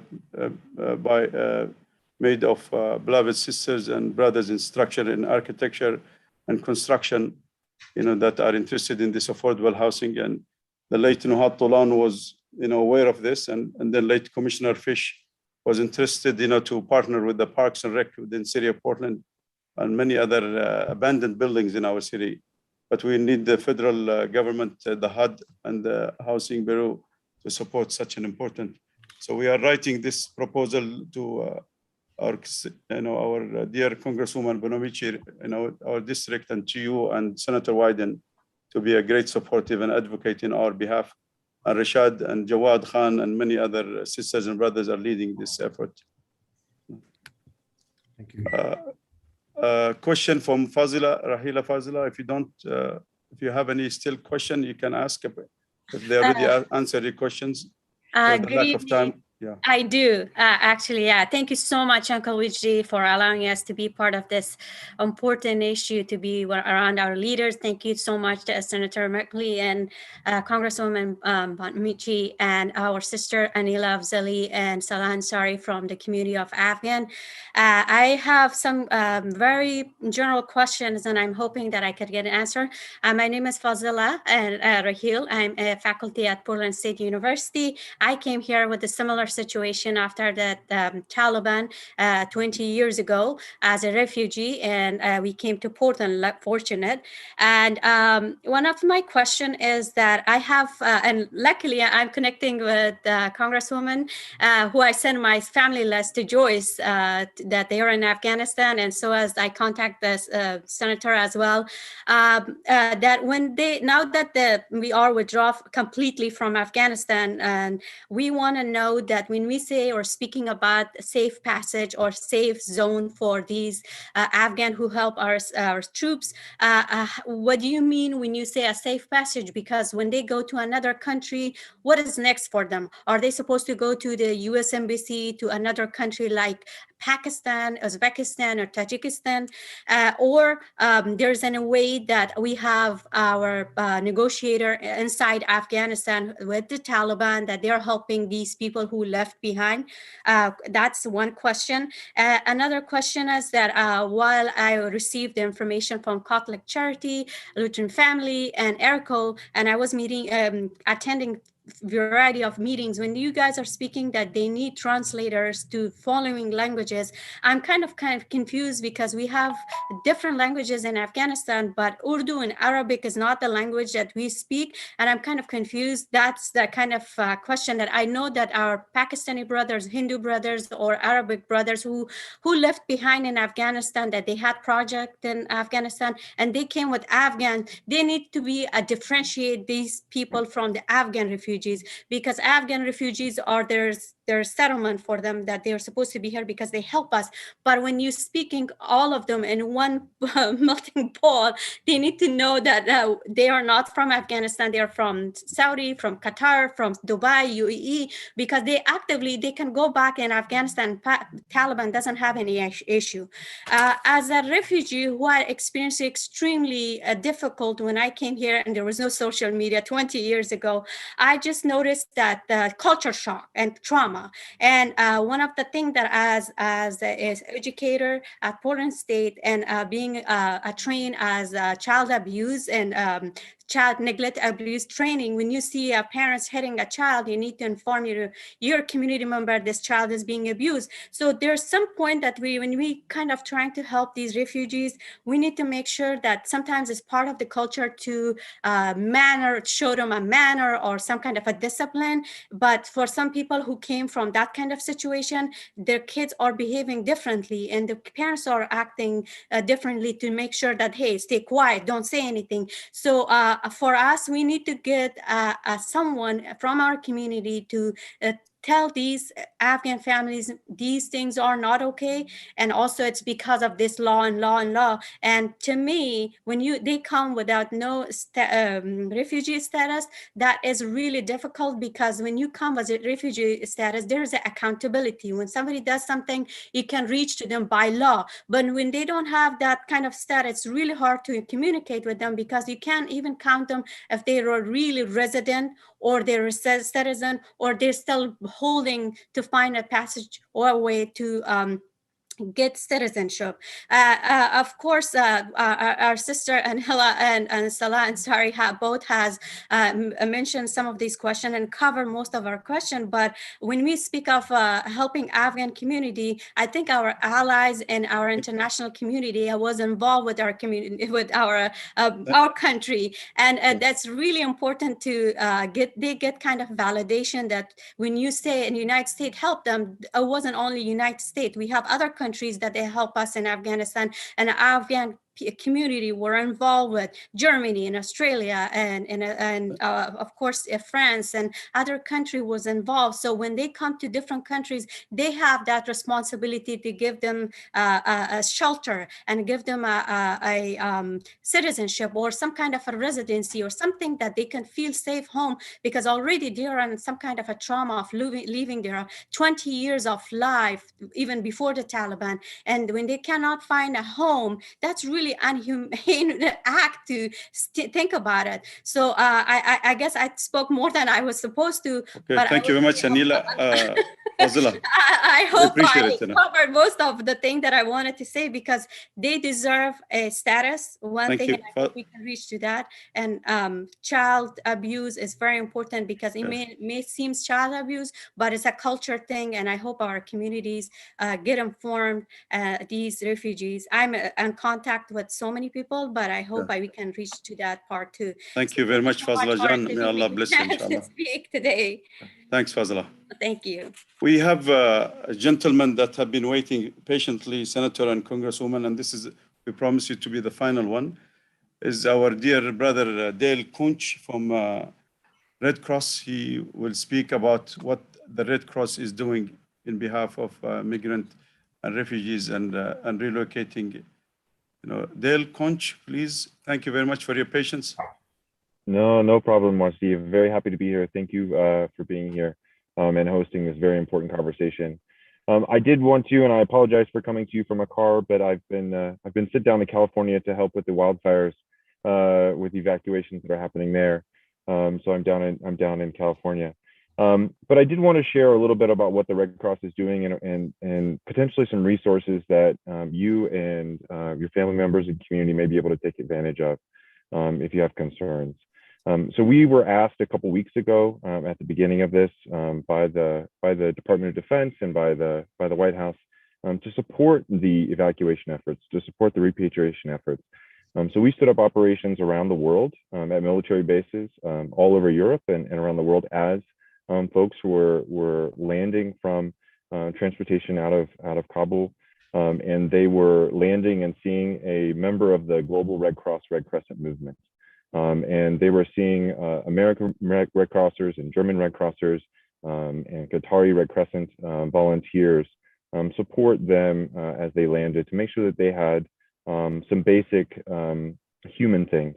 And this is where I feel very proud to work for the Red Cross and have our fundamental principles around humanity and around neutrality, and that we really are helping all humans because they are human, and that's really our position. And so what we have, we've been helping also at the military bases that Senator Merkley mentioned at the beginning. We have several hundred American Red Crossers many from the Afghan community who are Red Cross members and volunteers here in the United States, being that shoulder, being that supplier of appropriate clothing, as people did not have a lot of clothing, food for people to have culturally appropriate meals, and really be that welcoming piece from the American public to people who deserve to be here. And we are very honored to be in that role. As far as other services, we globally, through the Red Crescent Network, we have a program called Restoring Family Links. And I can't make any promises for this, and this process can take a little bit of time. But through our coordination with the International Committee for the Red Cross, and through the coordination with the Afghan Red Crescent, as communication channels change around the world, our program for Restoring Family Links is able to pass messages potentially, or identify folks in communities that are harder to get to because of communication challenges. And so we have a program, and my colleague Chelsea White, who runs our international services program here in the Cascades region, she's based in Portland, is going to put the link here. But if you have a need to contact a family member or a loved one that you have been unable to contact, I encourage you to take advantage of those resources. And the Red Crescent Network will, we will work diligently. And really, there is no period of which we give up. We will keep trying, and we will try and find those folks to make sure that that they're safe, and that you can sort of contact them through that program. The other thing I would say is, and this is really a point to one of the speakers, is that we have a need as well to help support that program for folks who understand Afghanistan, who understand Afghans, who understand and have the language capabilities to help us support that program to reconnect those families. And so Chelsea's going to put a link in here as well. So if you'd like to, if you're trying to find a way to volunteer right now, this is a fantastic way to volunteer, support reconnecting families, not only in Oregon, but across the entire United States, as we welcome people here as well. And lastly, I just really wanted to say thank you. This is one of those amazing welcoming communities.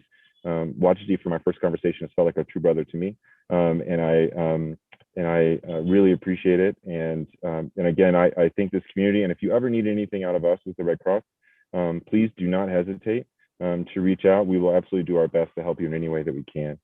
And with that, I thank you. Again, I appreciate it, and I apologize for having to come to you from a car. Thank you.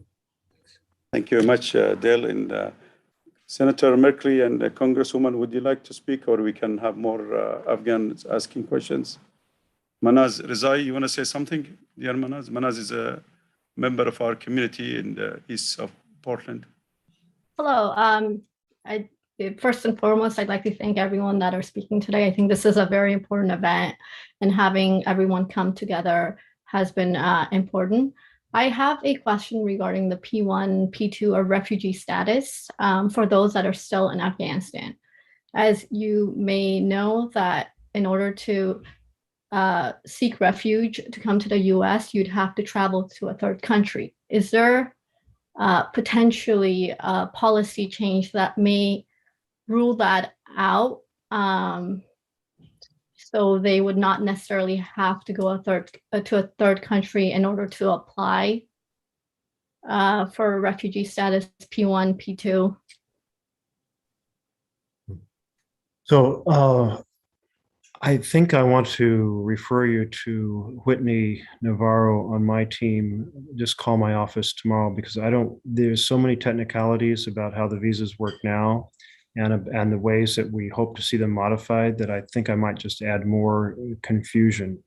We have a unique set of circumstances in which the established protocols will be insufficient. So we are going to have to be making adjustments, and we're taking all kind of insight from the refugee community about what works and doesn't, and what we should be trying to change. So let's connect you tomorrow with Whitney Navarro on my team, and we're happy to pursue that question.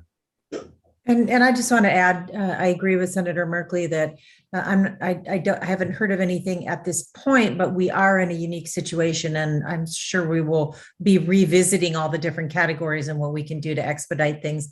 I also know that there are people who did not get their questions answered, and I know there's another panel waiting, but I do want to invite people to please keep in touch with us through our offices. Because we want to do all we can to help. It's been a very, very meaningful conversation. I'm afraid that I have to another commitment, but I wanted to let everyone know, please do not hesitate to reach out to our office. If we can't, if you're not within the district I represent, we'll make sure that we connect you with someone to help. We want to do all we can. And I hear you. This has been, again, a very, very meaningful conversation. And thank you, Wajdi, and everyone for inviting me to join you. It's been informative, but also heartbreaking in many ways. So please know that we'll be continuing to work with you and hear from you. We have a lot to learn from you as we move forward to work for solutions. So thank you again. Thank you very much, Congresswoman, and thank you very much, Senator Merkley. Thank you. We're very appreciative for you and your staff for the great support. If anybody wants to have any of the senator and the congresswoman contact, in their staff members, please contact us at METPDX, and we'll be more than happy to help and support. Thank you very much again, Senator Merkley, and thank you again, Congresswoman. And my staff, Ali Mayada, put her email in the chat, so please don't hesitate to reach out. Thank you again. Thank you very much again. Next panel, and thank you very much, Anila and beloved Salah, and we would love to have you to continue with us to hear our chair of Multnomah County and Washington County. Our moderators for tonight for this part 2 is Dr. Alison White-Eyes, and she's the director of diversity and inclusion at Oregon State University, and Dr. Juwaria Said, and she's the director of the STEAM program here at the Muslim Education Trust, Oregon Islamic Academy. In the panel will be also our dear brother, Polo Katlani, the executive director, founding executive director of the New Portland Foundation. Thank you, everybody, for your patience, and thank you, everybody, for your participation. The senator was very, appreciative of all the questions, and he wanted to hear from the Afghan community. I know we have changed the format, but necessity allows what is the protocol or forbidden. Thanks for your patience, Joe, and many others, for being here all the way. Chair of Multnomah County, Deborah Kafuri. I have known Deborah Kafuri for 34 years when she was young, through her great mother, Gretchen, the late Gretchen Kafuri, and her beloved father, Stephen Kafuri. What a beautiful, great Arab American leader and political leader and healer and unifier. And my beloved sister, the chair of Washington County, Catherine Harrington. We have known each other for 7 years now, and she has been a great, metro, counselor, and now she's a great chair of Washington County. Thank you very much for both participation. Dr. Allison and Dr. Juwaria, the court is yours, and Polo Katlani will be the third panelist in this, and all the Afghan community, they can ask whatever they want to ask to two great ladies and great leaders. No, thank you so much, Wajdi, and a special thank you to our special guests who have joined us here this evening. I think I'll start off with a specific question to our county commissioners. And this question has to do with capacity and what we can do as community-based organizations. Given the unsustainable levels of government and foundation funding for refugee and immigrant integration into our metros areas, robust mainstream, how can we build capacity in our community-based organizations to support incoming Afghan families? What can or should we be doing? Thank you. First of all, I just want to send my sincere appreciation to my dear brother Wajdi and all of you for coming this evening and for holding this very important conversation. and realize that those of us at the local level are going through this in real time with you all. So I just want to say, first of all, I may not have all the answers that you're looking for to your questions tonight, but know that I am deeply committed, as we at Multnomah County are an open and welcoming community. First and foremost, it is our goal to help everyone in our community, regardless of how or why they came to Multnomah County. So we do know that the refugee resettlement agencies that are located in Multnomah County are mostly funded by the federal government. But what Multnomah County can do, as you talked about in your question, is to continue to support and partner and invest in our culturally specific organizations and CBOs that work with immigrants and refugees to help provide the crucial services that you've heard people talking about tonight. Food access, the SNAP as we now call it, assistance with paying your utility bills, and such an important aspect that we've talked about some tonight is affordable housing. During the pandemic, this terrible COVID pandemic that we're still all suffering through, Multnomah County expanded many of our contracts and funding with these organizations using the additional funds that we've received from the state and federal government. And our goal always is to help stabilize families, whether it's during this pandemic or the resulting economic fallout. And so while the funding that we need is often limited and not reliable, know that the county and our partners are going to do all we can to fully leverage our resources. Thank you. And if I could just add to that, I've had the honor to work with Chair Kafori these last 2.5 years, and the partnership between our two counties is stronger than ever. And in both cases, Multnomah County and Washington County, we are and continue to be committed to work with the community-based organizations, our cultural experts, in trying to work together and partner to meet the needs of people. After all, what we're talking about is people, individuals and families, and that commitment to help them succeed.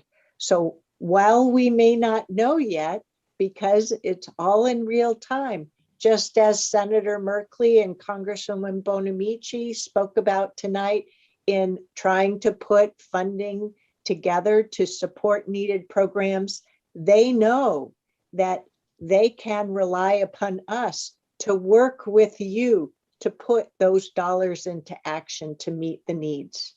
So we are just at the beginning stages of needing to partner and address the need. Thank you so much, dear Wajdi, for inviting Chair Kafori and I this evening to both hear the concerns and the need so that we are connected from the very beginning to help all of these fellow humans who are valued and we want to feel welcome and successful in our community. You know, I'd like to just have a follow-up to that and ask Anila to share what is happening in Washington, because there might be some models there.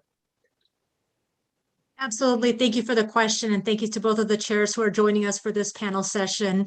In Washington State, what I'm directly involved in trying to do and working with resettlement agencies and service providers, elected leaders, and more is try to coordinate the work in terms of connecting volunteers and those who want to contribute or donate goods, connecting them to the right places where they can do so. So we actually created a Google form, which I dropped in the chat, and I'll do so again. But it's one Google form where folks can fill that out if they want to volunteer, if they want to contribute, if they want to learn about action alerts and resources and everything else. And we have a team of volunteers who are working through that. I think we have something like 700 people who have signed up, which is beautiful and inspiring to see. But our team of volunteers are going through that list and then connecting what people can offer with the resources or agencies or service providers providers that we're coordinating with in terms of making sure we get that matchup happening. Right now, it's of course trying to get the infrastructure in place, so it's a little bit of a challenge, but we are working on it. We are working on the coordination. It's really important to us to try to avoid the duplication of efforts between different agencies, especially because resources and funding and time is so extremely limited.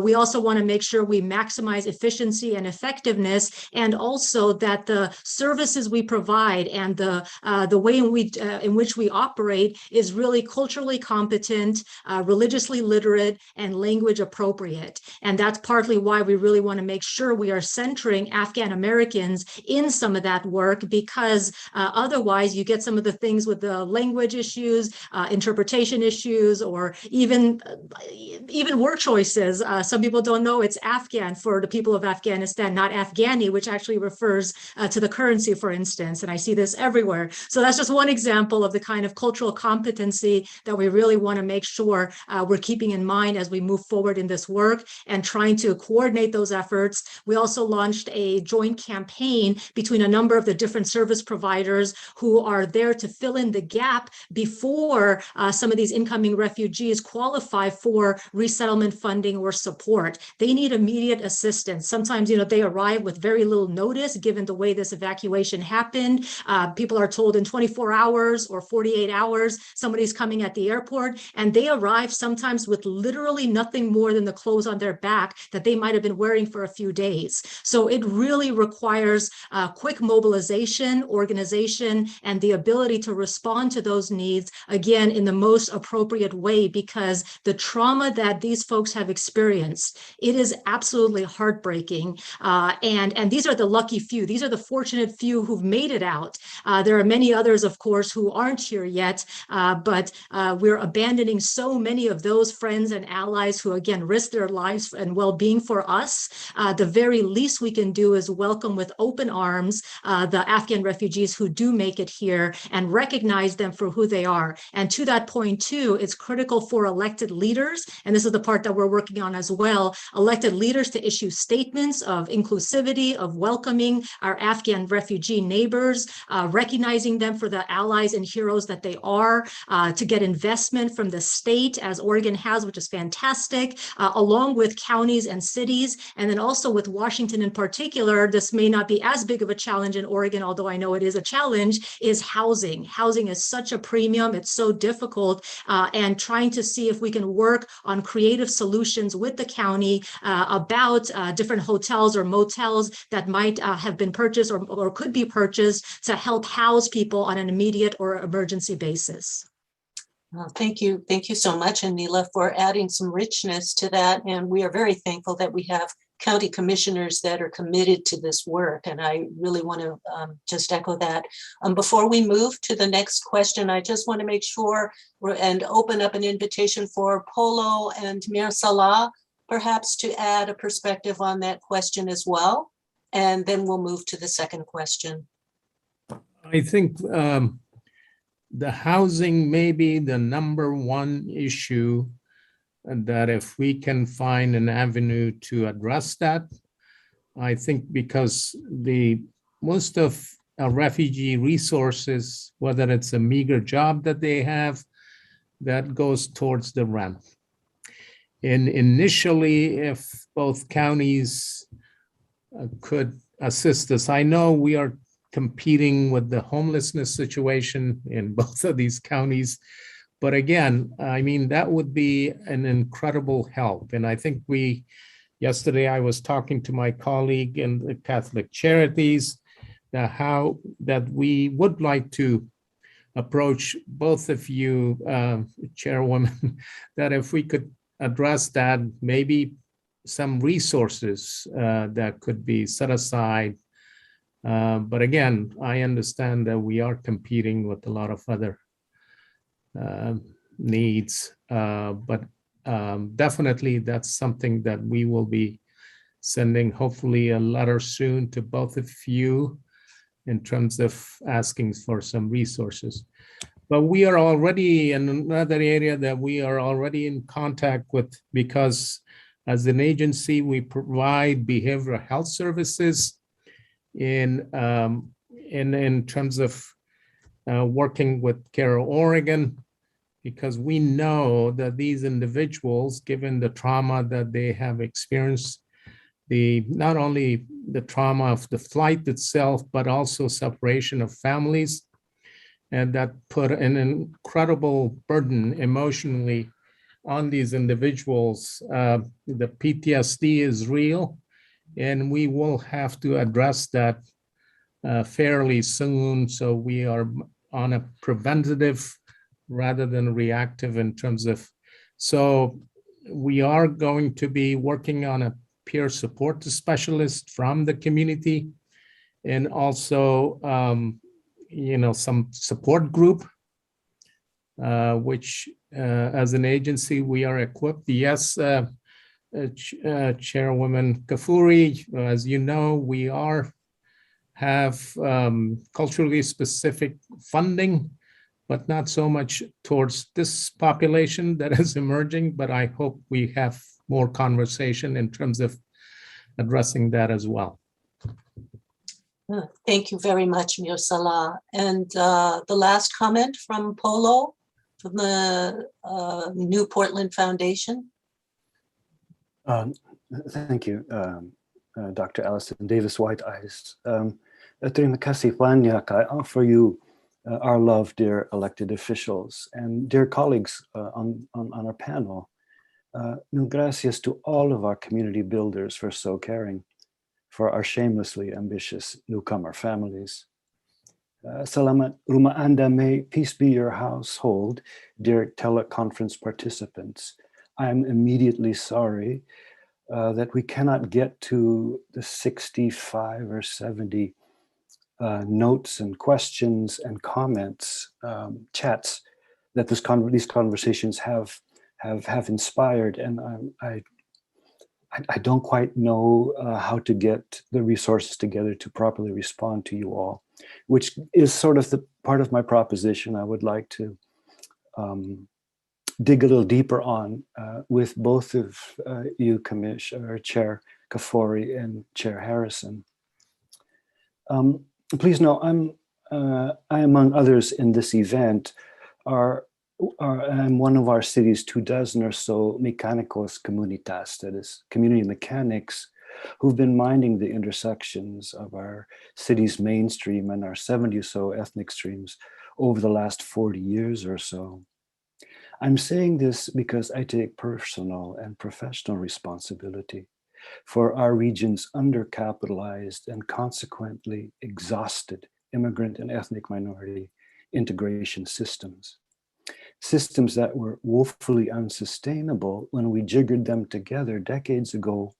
Systems we simply cannot return to post-COVID, post-national reckoning with our awfully racialized institutions, and we cannot possibly deal with when we receive another 5,000 new Oregonians from Afghanistan. These are systems that have relied on our tireless community-based organizations of the kind Brother Salah runs, our stubborn traditional elders, and our savvy younger civic activists, all of whom we compensate with our respect and our affection, but we simply do not pay at wage parity with what public and private sector workers are paid, without laboring as long or as hard as new Americans do. Immigrants really do work for less. That's the truth, punto. And this now can come to an end as we're facing another wave of people filled with sorrow, filled with terror. My role tonight and what follows tonight, esteemed elected officials, dear colleagues and community participants, is to make sure those of us gathered here don't bring our new Afghani neighbors into the same unjust and unsustainable human services ecosystem, the one we've depended on for way too long in way too many ways. Can I get some comments from both Chair Kafori and Chair Harrington on reassessing what is the real cost of justice? What is the real cost of immigrant and refugee integration? I read somewhere, equity is expensive.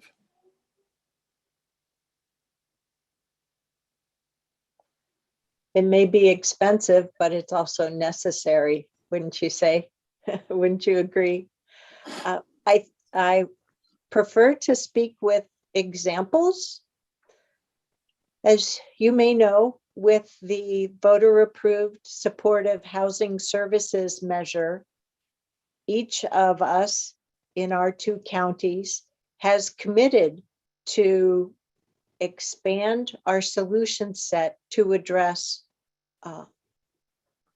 homelessness here in our communities, and specifically to provide support services that people need in order to be successful. As we have put those programs together and that have just been launched in early July, we have been working to expand the workforce, and more specifically with culturally relevant and culturally sensitive and appropriate expertise. That means we have had to invest more and be very thoughtful and disciplined about this. But that also includes paying proper wages as we grow the workforce. So the fact that you are raising here is one that I believe the 2 of us can relate to. And as we move forward in ensuring that there are expanded service levels to meet this refugee crisis that we are all now facing as a community, that we continue to put dollars into action, not only to the benefit of those who will be receiving them, but also to the employees, to everyone who will be providing those services. It is our goal, and we're going to have to figure this out together. I don't mean to leave you with just goals, which is why I attempted to give you an example. That's music to our ears. Thank you. And goals are plenty good. We will follow you up to see how close to the gold line we're getting together. Chairwoman Kafori, please. Thank you. Thank you, Polo, for the work that you do. I know that it is not just the work that you're doing on the ground, but actually also the heart and the soul that you bring to your work. So I want to thank you for what you do. Here's what I can tell you is that Multnomah County welcomes refugees. And we will continue to do what we've always done, which is to help people meet their basic needs and build resilience and strength by partnering with our local community-based organizations. It's been at the heart of the work that we do for years, that Multnomah County is playing a role in helping refugees and new immigrants resettle into our community. And we are continued to be dedicated to meeting their needs when they arrive. We see our role as working with and coordinating with a multi-part system that you know so well, that helps refugees rebuild their lives here, to access social services, and almost most importantly, to find community, as we've talked about how important that is tonight. So we are committed to continuing to do the work that we've been doing. I think we've heard a lot of really great suggestions tonight about how important it is to have peers, to have Afghans working together with us, so that it's not Multnomah County government officials or even immigrants and refugees from other countries and communities leading the way. We need to have people of their culture leading them and helping them, as we've talked about the terrible trauma and burdens that they are trying to live through as they make a new life, a very welcome, warm, wonderful life here in Multnomah County. Thank you, Chairwoman Kafuri and Chairwoman Harrington. Thank you, Pakapolo, for your question. Since we are at this topic of healthcare, And it's something that is going to be very important. I would like to ask Chairwoman Kafuri and Chairwoman Harrington, what are the plans for providing healthcare services to our the refugees that Afghan refugees that will be coming in, and not just physical health care, but also mental health. Having translate therapists who actually also speak Farsi and Pashto, or Dari and Pashto, not just Farsi, because in Afghanistan, they actually do speak a different dialect of Farsi, not Iranian Farsi. So we, as Sister Anila was saying earlier, that we need to make sure that we are culturally competent and have all these services available. Are there any administration of not only just COVID shots, but other vaccines as well? What are the plans for Multnomah and Washington County that we have, or what we are working on? We would like for you to expound on that. Chairwoman Kafuri? We'll go first with you. Thank you. At Multnomah County, our community health centers, and in particular the Mid-County Clinic in Mid-Multnomah County, serves as one of the primary healthcare providers for all newly arrived refugees in the state of Oregon, entire state. Historically, our county health centers provide health screenings and medical care to more than 2,000 refugees each year. We've seen that number, obviously, with the Trump administration, that number went down, but we are expecting and preparing for the number of refugees that we serve to swing back up quickly. So the Mid-County Health Center is located on 127th and Division. And then many of the refugees will end up using Multnomah County health centers as their medical home. I know that in Washington County, and Chair Harrington can talk to that, they have Virginia Garcia Medical Center, and there's also places in Salem as well. But our public health team specializes in reaching historically marginalized and vulnerable populations with health services, and that runs the gamut. You talked about COVID education, testing, and vaccination, which we know is really, really crucial right now. And we've been focusing on reaching historically marginalized communities with our COVID education, testing, and vaccination programs. We have a specific focus on reaching immigrant and refugee communities through direct services and through community partnerships. And then there's a myriad of options from specialized healthcare for folks who are living with hepatitis C or tuberculosis. We have programs for pregnant and nursing moms and small children. And then as you talk about, we know that the behavioral health needs in our community are woefully and have been woefully underfunded for decades. So that is definitely an area that we need to see more work on, and we're committed to doing that. Thank you, Chairwoman. For Chairwoman Harrington. Thank you very much for your question. As Chair Kafuri knows, Washington County's programs in working with our refugee community members are much smaller and younger in duration.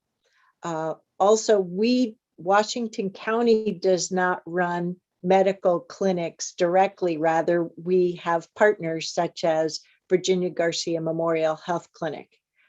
But I wanted to also say that I hear your need. I think it's fair to say we are just now starting to talk about what plans do we need to put in place and who do we need to partner with. Both ERCO as well as MET have been tremendous partners with us throughout the course of this pandemic.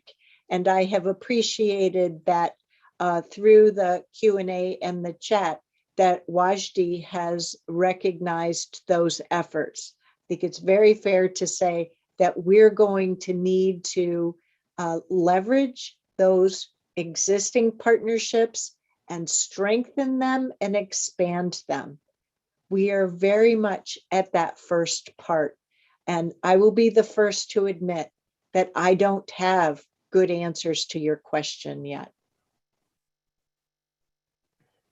And thank you. And we appreciate this because this discussion, this question opens up another avenue for the counties to start planning what we need to do to look for therapists and counselors that are trauma informed, that are and also are speaking the language as well. We need to make sure that we are partnering with organizations that are able to supply and support these efforts as well. So we really appreciate. There is a brother Rashad Kasbi, and he has a question for the chairwoman, Brother Rashad.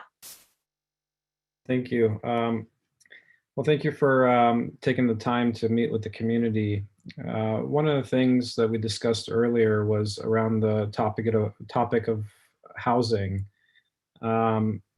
So, you know, what my concern is that for there to be affordable housing made vast and available to the incoming refugees from Afghanistan, that could take some time. But if there was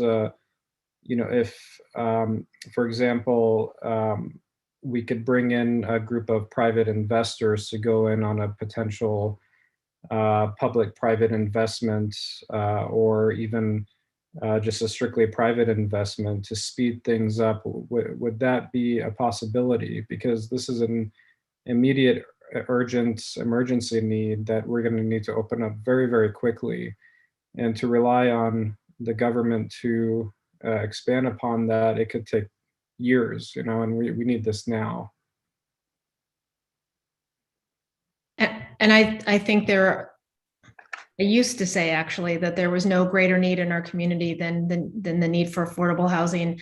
I think unfortunately the past year has shown us that we're facing multiple crises within a crisis, and it's sometimes feels overwhelming and really unbearable, the amount of pain and suffering in our community. And I just want to first say that we are struggling with the affordable housing crisis. There is no apartment, no area in Multnomah County that someone who is earning a minimum wage salary can afford to rent. And so if someone is not earning that, even a minimum wage salary, the options are very limited. And that is why Chair Harrington talked about the ballot measures that we have worked so hard to pass over the years to build affordable housing and then to provide the services, the behavioral health care services that we know are crucial to help people stay in their housing. I think that there is always room for a partnership. And I know that that MET and Brother Wajdi are looking for partners in developing exactly the type of housing that you're talking about.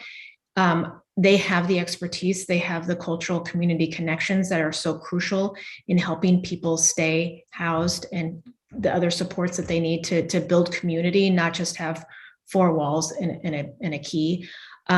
So you're correct that government projects often take a long time. And so I would suggest that if folks have resources that they want to invest, that they get a hold of Wajdi and MET to support constructing exactly the type of housing that you're talking about. It would be really a godsend. And just for the record, I am part of the coalition working with Wajdi and a couple other folks trying to make this a reality. So, you know, perhaps after this meeting, we can coordinate and maybe discuss potential opportunities for trying to expedite some of this housing needs, especially for the refugee community. I would appreciate that. Thank you.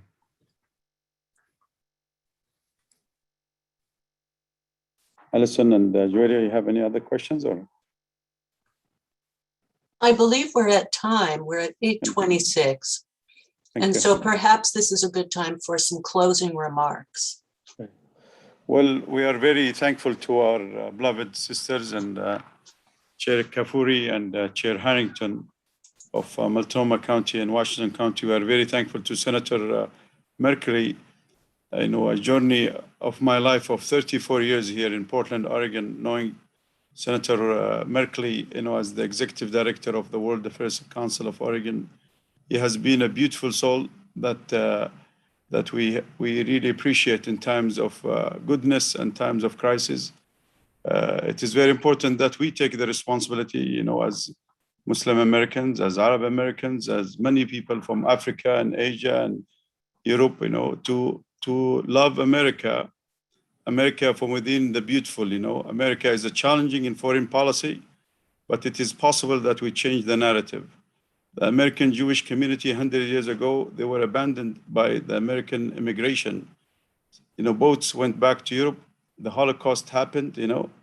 Today, the American Jewish community define, many healing and many policies and partnering in many ways, And it is possible for us, as Afghan Americans, it's possible for us as, Yemeni Americans, it's possible for us Somali Americans, Egyptians, Syrians, Iraqis, and Rohingyas, and just name it, many to heal and unify.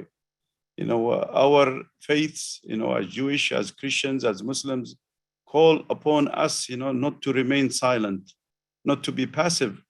Our main values, of people of faith, of Buddhists and Hindus, and all the Abrahamic traditions is to call for goodness and to be a responsible citizens, Today, we can heal and unify with the agnostic, with the atheist, with many beloved American citizens to claim that beloved community, to heal our public square, to hold accountable our elected officials in a loving, constructive, responsible way.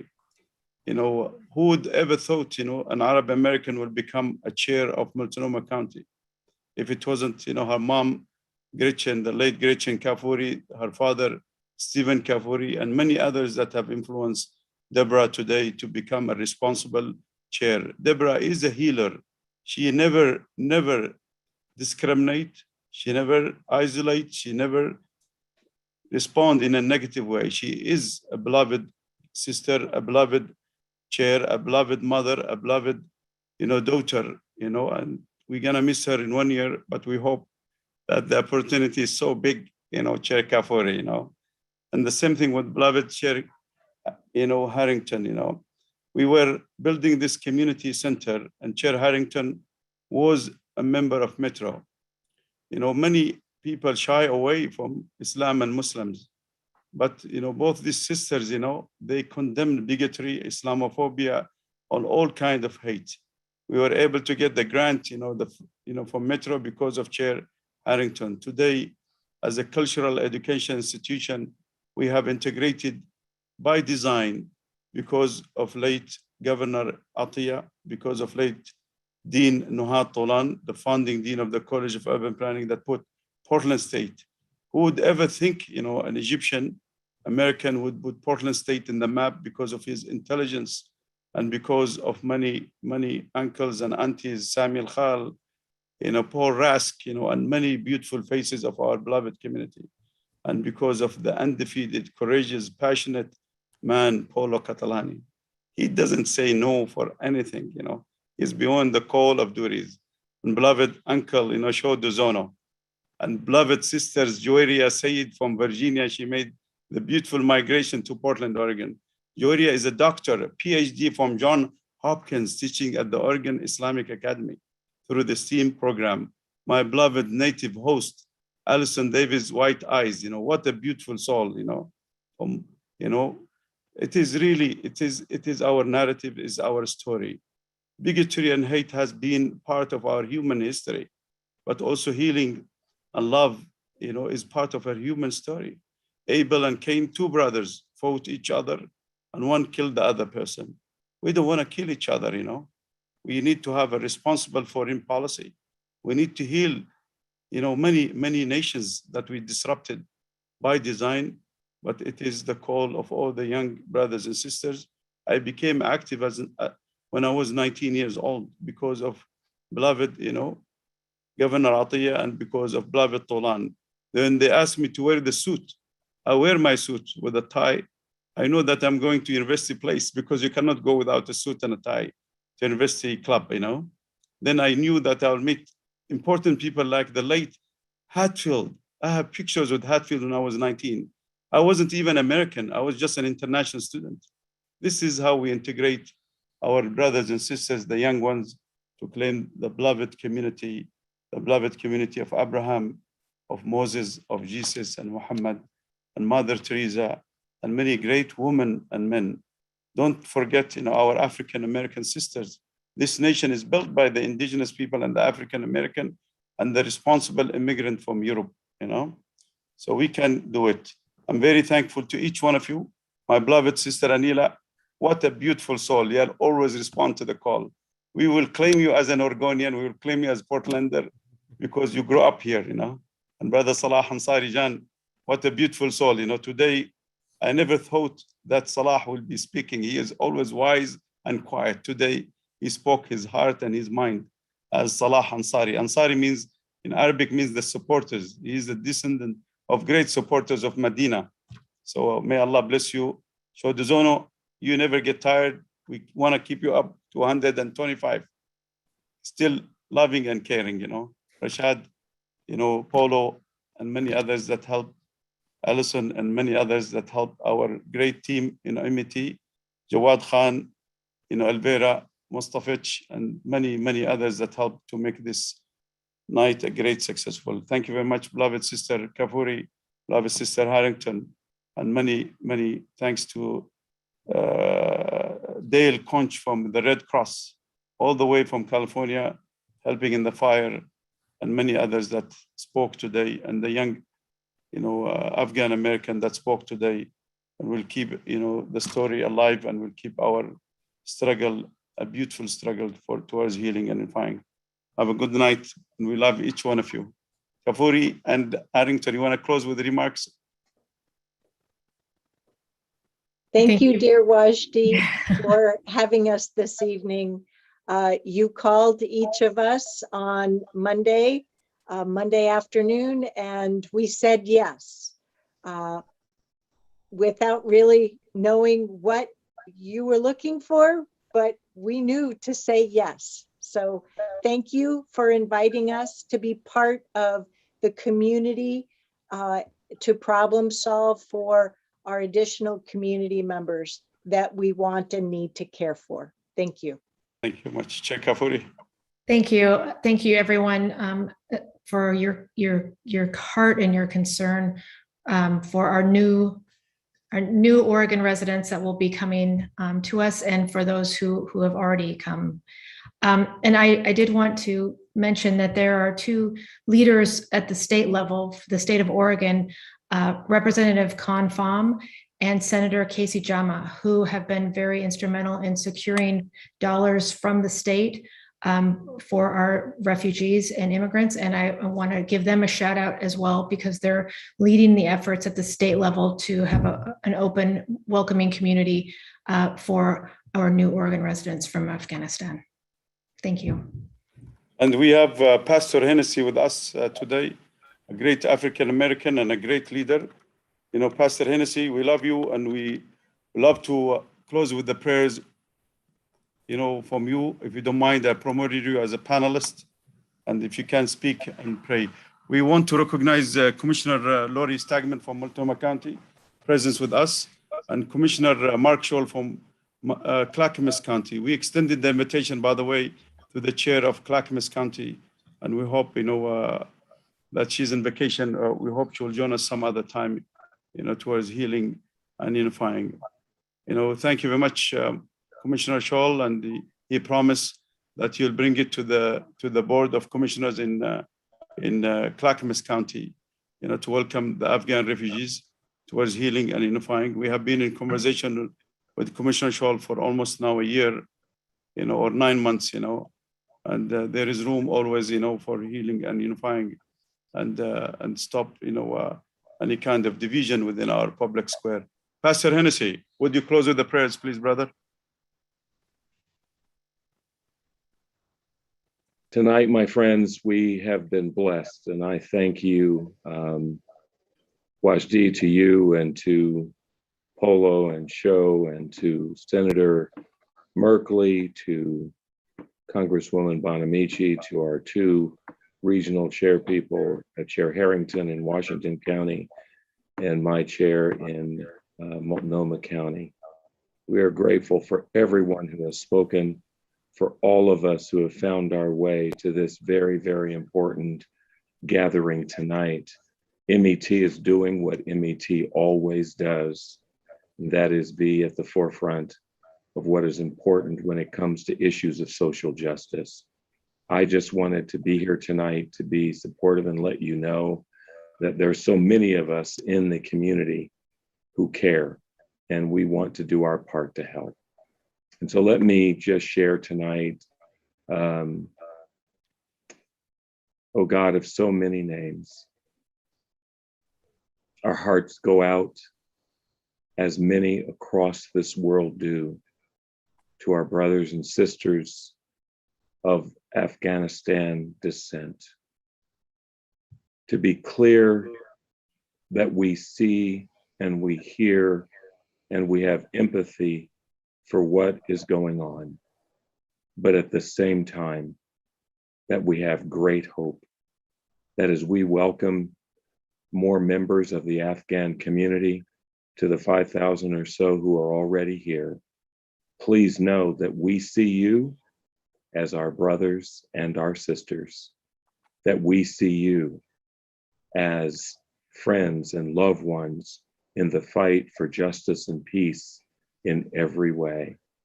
It is our hope and prayer that as we leave here tonight, that we are all recommitted to do everything that we can to be supportive and to be helpful and to be loving and to put our arms around our family and our family members. Let us not in any way be deterred or distracted by anything other than the ability to do what we need to do in help and support and in love and in peace. And with that, we thank you, Almighty, and pray that we will absolutely be the shining example to the United States and to the world about what happens when good people come together to embrace their brothers and sisters. In your wonderful, holy, and righteous name we pray. Amen. Amen. Amen. Thank you very much, Reverend Dr. Beloved Brother Matt Hennessy. Thank you, each one of you. Thank you. And thanks, Commissioner Scholl, for being with us. Looking forward to work together in condemning all kinds of bigotry and hate, whatever it is. Thanks. Have a good night, everybody. Thank you, Wajdi. Thanks. Thanks, Sho. Thanks, Paulo. Thanks, everybody.